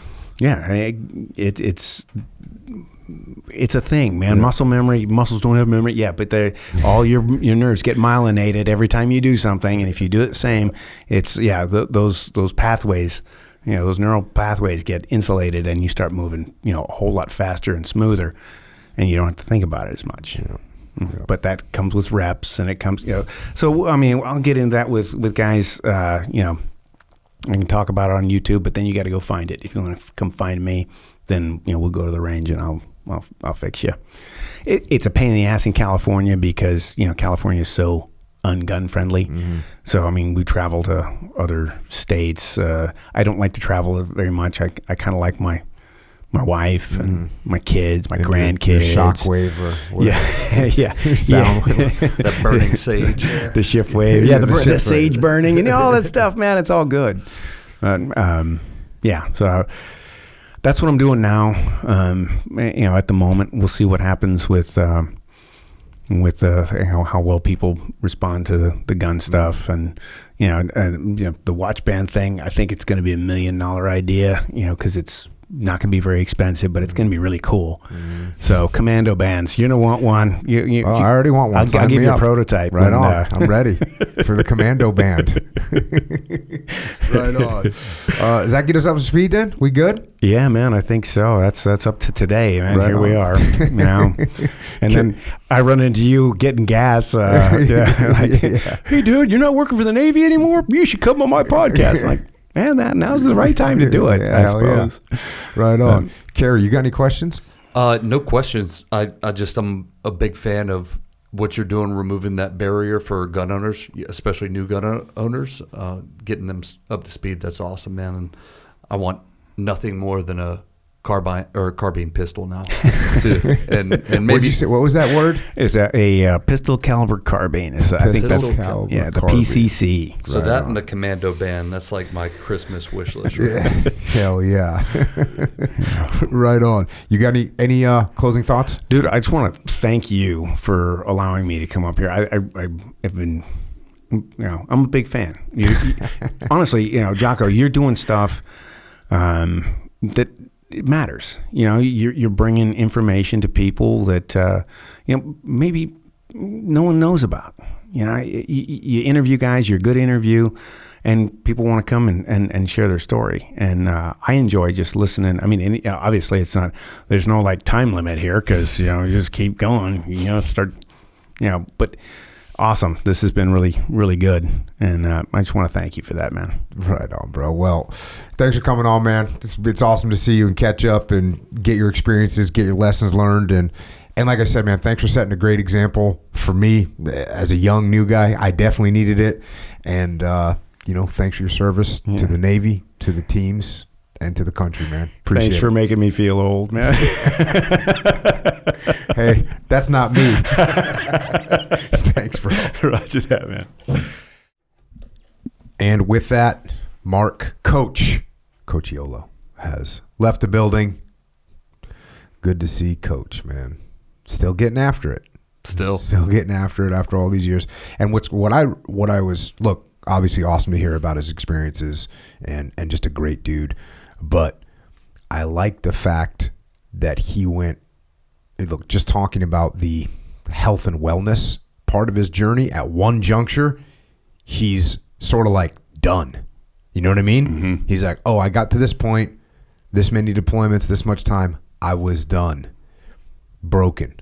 And now, back in the game. All the way. Back in the game. Yeah, man. And that stretching piece, I feel that, man, because like my whole upper body, feels like a clenched fist sometimes, and God, I feel that like cracking and stuff. You got to stay on top of that stuff. Yeah, and what I like about it is it's not too late. I don't know where you are right now. I don't know what's happening in your world, but you might be feeling like, it's too late. I can't do this anymore. And this goes back to a conversation I had with Bert Soren. I was talking about overhead squats. I hurt my arm. Freaking Dean hurt my arm. Dean Lister, you bastard, hurt my arm showing a move, and I couldn't overhead squat for months, like 10 months. I could not lock out my arm. Like I could do a pull-up, but I couldn't go all the way down. So I could do everything, after a little bit of time, I could do a pull-up. After a little time, I could do, an overhead press, but I just couldn't lock it out. But an overhead squat, I couldn't do. So by the time it finally healed, what I had to do is I was like, okay, I'm going to do overhead squats. I'm going to try it. I can lock it out. Okay, that's feeling good. But my mobility was so bad that I couldn't do it with like any weight at all. So I said, all right, well, PVC pipe. Let's go. And I'll do when this happened, I was using the frame of the squat rack to keep the PVC pipe directly over my head, and I would just started going, all right, this week I'll go, 50% down. Next week I'll go 60% down, 80% down. Finally got the mobility back. Then I started doing it with the bar. Then I started doing it with, 25. So just slowly build it back up. And what I told Bert was there's a moment where you think, this movement is now gone. This is something that I'm not able to do anymore. Because I could have said that, like, it's really hard for me. It feels uncomfortable. It hurts. Maybe that I shouldn't do them anymore. And that's the wrong answer. You need to put your ego in check and say, okay, time to rebuild that movement. Time to get this movement back. Do not submit to time and age. Don't submit. It's a fight, but keep fighting. Do what you got to do to get back. And what's incredible is the human body will adapt and it will make progress. This has been proven over and over again. This is just Coach is another guy that's come out and said, I was done. Didn't have any mobility in my shoulders. Sore all day. Broken here. This is hurt. And then he put protocols into place. He started doing the proper maintenance. He started cleaning up the food, cleaning up the workouts, doing the right things, getting the stretching done. And now he's back in the game. So that's what we're doing. That's what we're doing. And it's great to hear. Coach, great dude. And thanks to him for coming on. And by the way, one thing you can do with this, Def Reset, right? This is a good way to get yourself back on the path. The path. And you and I were talking about the path yesterday because we were talking, you and I, a few other people, we were talking about what happens in people's lives. What little turns they make, what little decisions they make, what little moves they make. And let's face it, every decision you make is gonna have an impact. And if you take that little decision to eat a donut versus the little decision to eat a piece of beef jerky, and you start multiplying those and compounding those out, they change who you are. If you make a little decision that I'm going to sleep in today versus the little decision that, I'm just going to get up and push through this workout, and you multiply that over time, these are two different people. These are two different human beings in 6 months. In 6 months, that transformation can take place. And then what else happens? What else goes on when you start making one bad decision? You were talking about drinking, actually. Mm-hmm. We were on that hanging out, and you were talking about, basically, if you were drinking, mm-hmm. things were going to go down. If you weren't drinking, things were going to get better. You're like, hey, I might not have a chaos night tonight. I might not take some big giant step back tonight if I have a few drinks. But in the next 3 times of drinking, something's going to happen, and I'm going in the wrong direction. Otherwise, you just put that and be like, okay, I'm not doing that anymore, which is the decision you made. I'm not doing that anymore. And all of a sudden, now my life's not going backwards. My life's going forward. The trajectory of your life changes. And that's what this is. To me, it's so important to think about our lives and the trajectory of our lives, because what's the meaning of trajectory? It's where we're going. It's what it is, where we're going. Is our trajectory going up or is our trajectory going down? And every little decision that you make either elevates it or it starts to bring it down. So keep that in mind. That's Def Reset, right? Def Reset is an opportunity to say, okay, for the next 30 days, I know I'm going up. My trajectory will be going up. And that is going to put that trajectory on a pace and in a direction that if you look up in 6 months, you look up in a year, you're a different person. That's what we're doing. And it comes down to that PVC pipe decision, mm-hmm. right?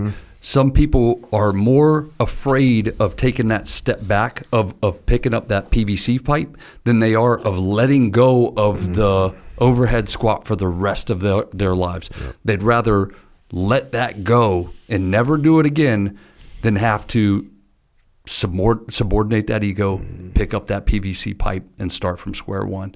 And that's where that decision gets made. And there are PVC pipes all over life. All over your life. Where you look at that thing and you subordinate that ego, pick up that PVC pipe, start at square one again. That little step. And you start to build.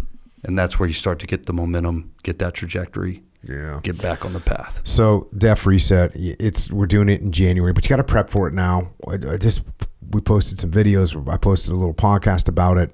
Just start to prepare for it. Workouts and fitness. Jason Khalipa is going to be guiding those things. Leadership with Echelon Front. I'm going to give some discipline directives, and then Jocko Fuel.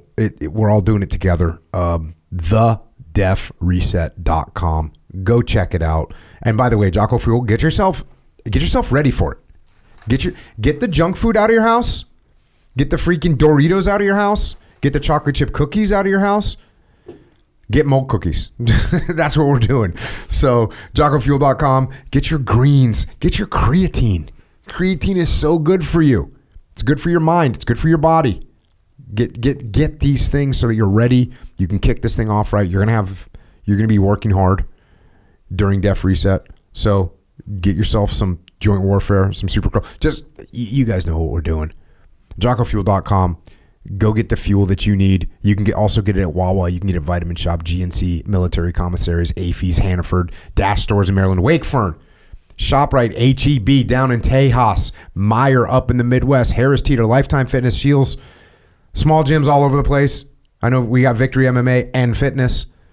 We're here. Guess what we sell? Jocko Fuel. If you want to sell Jocko Fuel at your gym, email jfsales@jockofuel.com. If you're going to a gym and you want them to Jocko Fuel, give them that information so they can make it happen.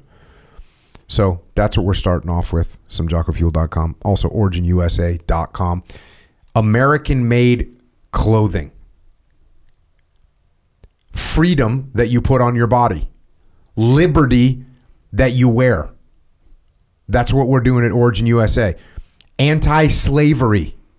Anti-communism. Anti-suffering.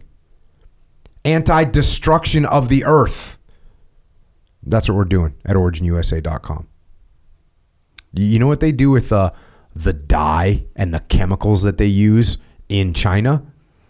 When they're done processing, they dump it in the river, goes into the ocean, kills everything. It's disgusting. It's disgusting. And all these big freaking liars in the fashion industry with their little virtue signaling, talking about how they're for the environment. They're not. They're buying. They're literally paying for the destruction. That's what they're doing. They're liars. They're scum. So don't help them by buying their shit. Buy American made. Buy originusa.com. That's what we're doing. Jiu-jitsu gear. Because if you're not training jiu-jitsu, you're missing out. You're missing out 100%. Jiu-jitsu, workout gear, hunt gear, t-shirts, jeans, boots. That's what we're doing.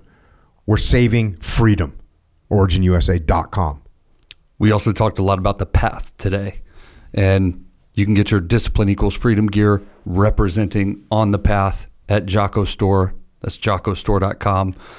T-shirts, rash guards, hats, just going hoodies. With the script. You're going with the Echo Charles. Go with the script. Bro. Representing On the Path. Yeah. Going with the script. Got to hold it down for the Hawaiian. You're just holding it down for the Hawaiian. That's what we're doing. That's what we're doing, man. Well, if you were going to say something that was your own, let's say you had the creative liberties, sure, just to get crazy, what would you be saying about JockoStore.com? Should I fire one off right now? Fire one off, bro. Let's see where you're at. Here's a test. This is a test. So there's something that happens to you deep inside when you throw on anything with the X flag.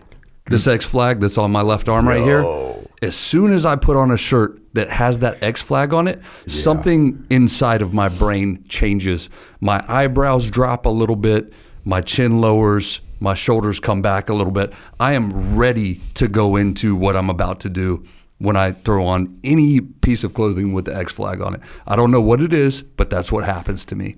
And I see that with other people too. We've been in the airport and we've seen a DEFCOR flag, a deaf flag on a shirt in the wild, and that person is ready to get after it. And they come up and they say what's up and they talk about how they're on the path and how they're in the game, and we go and we do work, and that's what I like to see. There's EC just got left in the dust. He's been saying the same shit for the last 5 years, and you rolled in. I put you on the spot a little bit, sure, but you were ready. Yeah. You know why? You had that DEFCOR flag on. Bro. You were like, what? Oh, you want me to talk some? You want me to say what's up? I'll tell you what's up. It's the truth, too. The K-Dog coming in hot. You will feel it. And if you want a Def shirt, a new Def shirt every month, we've also got the Shirt Locker. That's a subscription service. And Echo Charles just going crazy on the designs, just awesome designs, and a lot of good reception from the troopers in the game too. And every event we're at now, there's kind of a segmentation of the get after it, just great shirts, and then you see that Shirt Locker shirt, and it stands out. And there's a whole group of people who are in the game on the Shirt Locker shirts, and we see them and we say what's up, and we recognize them. Check it out, jockostore.com. Check out primalbeef.com, coloradocraftbeef.com. You need steak in your life. You and I had steak last night, matter of fact. Yeah, that was some good steak. But I'll tell you what, I could tell it wasn't the best steak. It wasn't Colorado craft beef. It wasn't primal beef. It was normal steak. Yeah. Look, It's a ribeye. I'm not turning down a ribeye. Yeah. I mean, I'm gonna get into it. I'm gonna get into it. But now that I regularly eat primal beef and Colorado craft beef, now that that's just part of the whole scene, you know, the normal ribeyes, they don't do it anymore. Yeah, they just don't do it anymore. So check those out. Also subscribe to the podcast. Also JockoUnderground.com. Also YouTube channels. Check them out. We got the Jocko Podcast YouTube channel. We got the Jocko Fuel YouTube channel. We got the Origin USA YouTube channel. We got the Echelon Front YouTube channel. We got all kinds of YouTube for you to watch. Psychological Warfare. Get that if you don't have it, I guess. If you don't have it by now, your life is probably falling apart, so sorry. But if you want to get your life back together, Psychological Warfare, wherever you can get an MP3, it's in there. FlipsideCanvas.com, Dakota Meyer, out there making cool stuff for you to hang on your wall and keep you on the path. Books, I've written a bunch of books.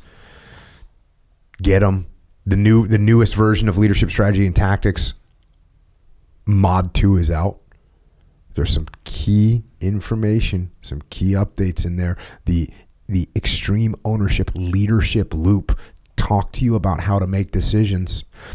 You and I were in a critical situation the other day, and you know what the first thing in the Extreme Ownership Leadership Loop is? What's the number one thing? What's time? Time. So you and I were in a time critical situation, and we reviewed what had happened. My entire thought process took place in less than 1 minute. You can tell that if you review what I did, the very first thing I thought of was time. I need to make a decision right now, and that's exactly what I did. All in 1 minute. Right. A whole game-changing scenario was unfolding. And in 1 minute, I'd already made a decision and was executing. Right? Like, that's a thing. And we have receipts to confirm that. Yeah, well, that's the thing. We went back, and I was like, we had a whole scenario that could have blown up, right? And then we kind of were debriefing it, and I was like, let me pull out the receipts on this. And sure enough, everything was done in 1 minute. And that's the benefit of running the loop habitually. Yep. Getting those reps in. Yep. You get quick with it. Yep. And it was just all boom going down. And the immediate decision was made, and then it was like I was running the rest loop. Okay, how do we support what's happening, right? How are we going to cover and move? We need a simple plan right here. Like, just went through it. That's what we do. Yep. And guess what? All worked out, kind of to 100% level. Kind of really worked out, 100. So that's what we're doing. Get that Leadership Strategy and Tactics, the new one, the Mod 2 of that field manual, and then I got a bunch of other kids books. The kids books, adult books. Check out the kids' books, Way of the Warrior Kid, 1, 2, 3, 4, and 5. These are going to help the kids that you know, all of them. This is Christmas right here, by the way. Oh, yeah. This is what you do for Christmas. This is what you do for every kid that you know. Oh, what do you do? What do you get for Christmas for a kid? You change their life. You change the trajectory of their life. That's what you do for Christmas for a kid. Warrior Kid box has the flag in it, has the book in it. This is what you do for kids. There you go. Freaking Santa Carey over there putting out word, bro. My niece and nephew, hell yeah, got Warrior Kid stuff. They are Warrior Kids in the game now. And my sister and brother-in-law's garage hangs the Warrior Kid flag. They are in the game now. How old are they? 7, 5, and 7. How are they doing? Awesome. Focused. Little dude, my nephew has to be benched in games because he scores too much.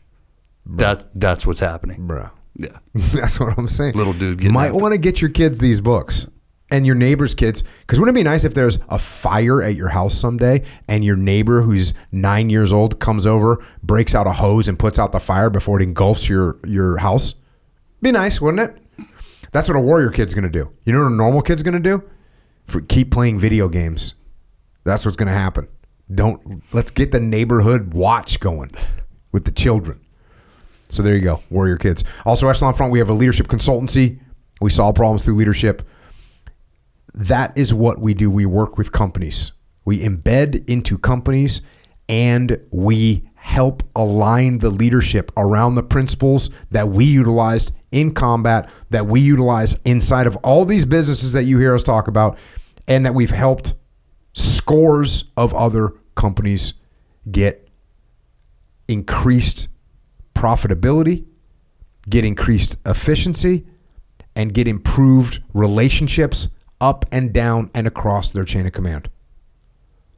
This is what we do at Echelon Front. So go to echelonfront.com if you need leadership consultants inside your organization. We also have some live events. You can check those out also at echelonfront.com. We have an online training platform as well. It's at extremeownership.com. This is where you can learn these principles that you can then apply to every aspect of your life. I don't care what you're doing right now. I don't care if you're a 22-year-old that's hunting for a job and you're making $80 a week working in the school library. You still need a plan.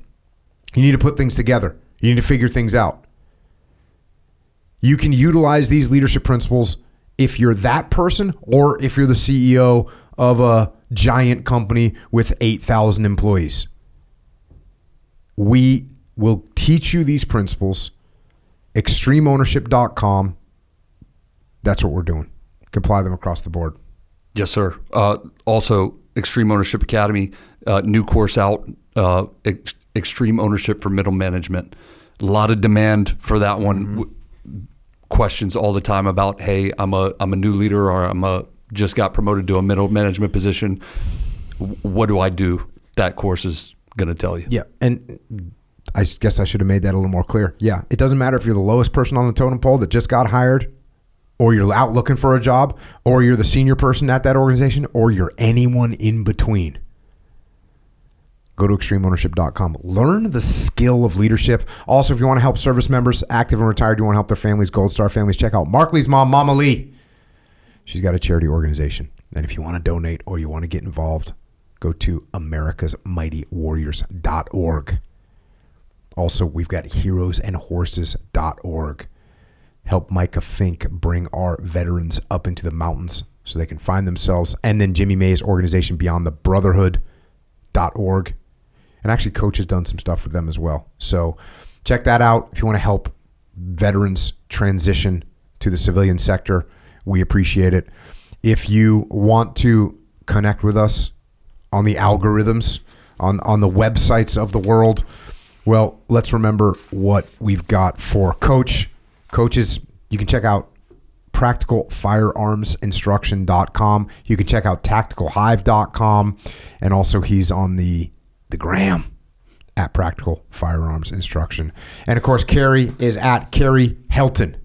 Straight up. We got it handled. We did it. Last time you sat in the chair. Yeah. What was going on? You had an underscore in there. I had an underscore in there, Carrie _Helton. Shout out to Jack Daniel Hill, just getting it done. No matter what what else can you throw at that kid? Bro, let's face it. Let's face it, Carrie Helton, you want to talk about the trajectory of your life? Mm-hmm. When you had that underscore in there, bro, nothing was good, bro. Nothing was going good. It was just like the whole world was kind of falling apart. 100%. Boom. Then you meet someone now. We have to talk about you on the podcast. We want to talk about how to connect with you. We just need to say at Carrie Helton. At Carrie Helton. We don't need to say underscore.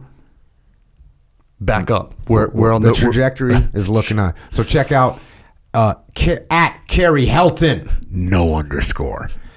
And I'm at Jocko Willing. Just watch out for the algorithm. It's going to grab you, and it's going to try and kill you. Am I exaggerating? I don't know. It's going to kill your time. I promise you that. And what are you? You are your time. So, yep, it's killing you. Watch out for it.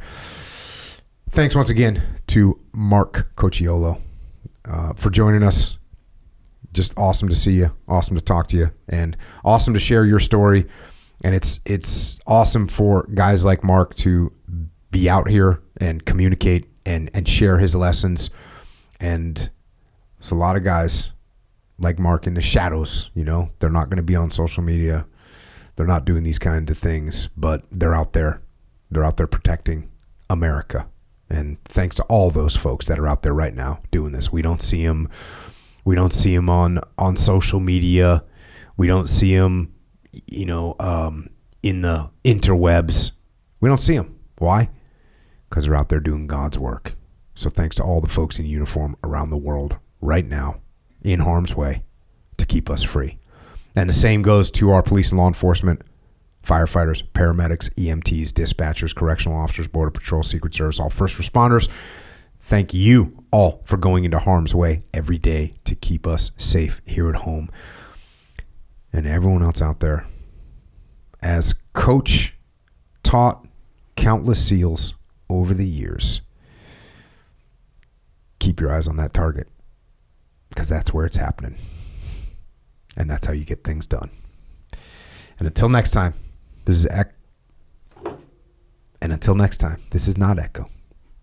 This is Carrie and Jocko out.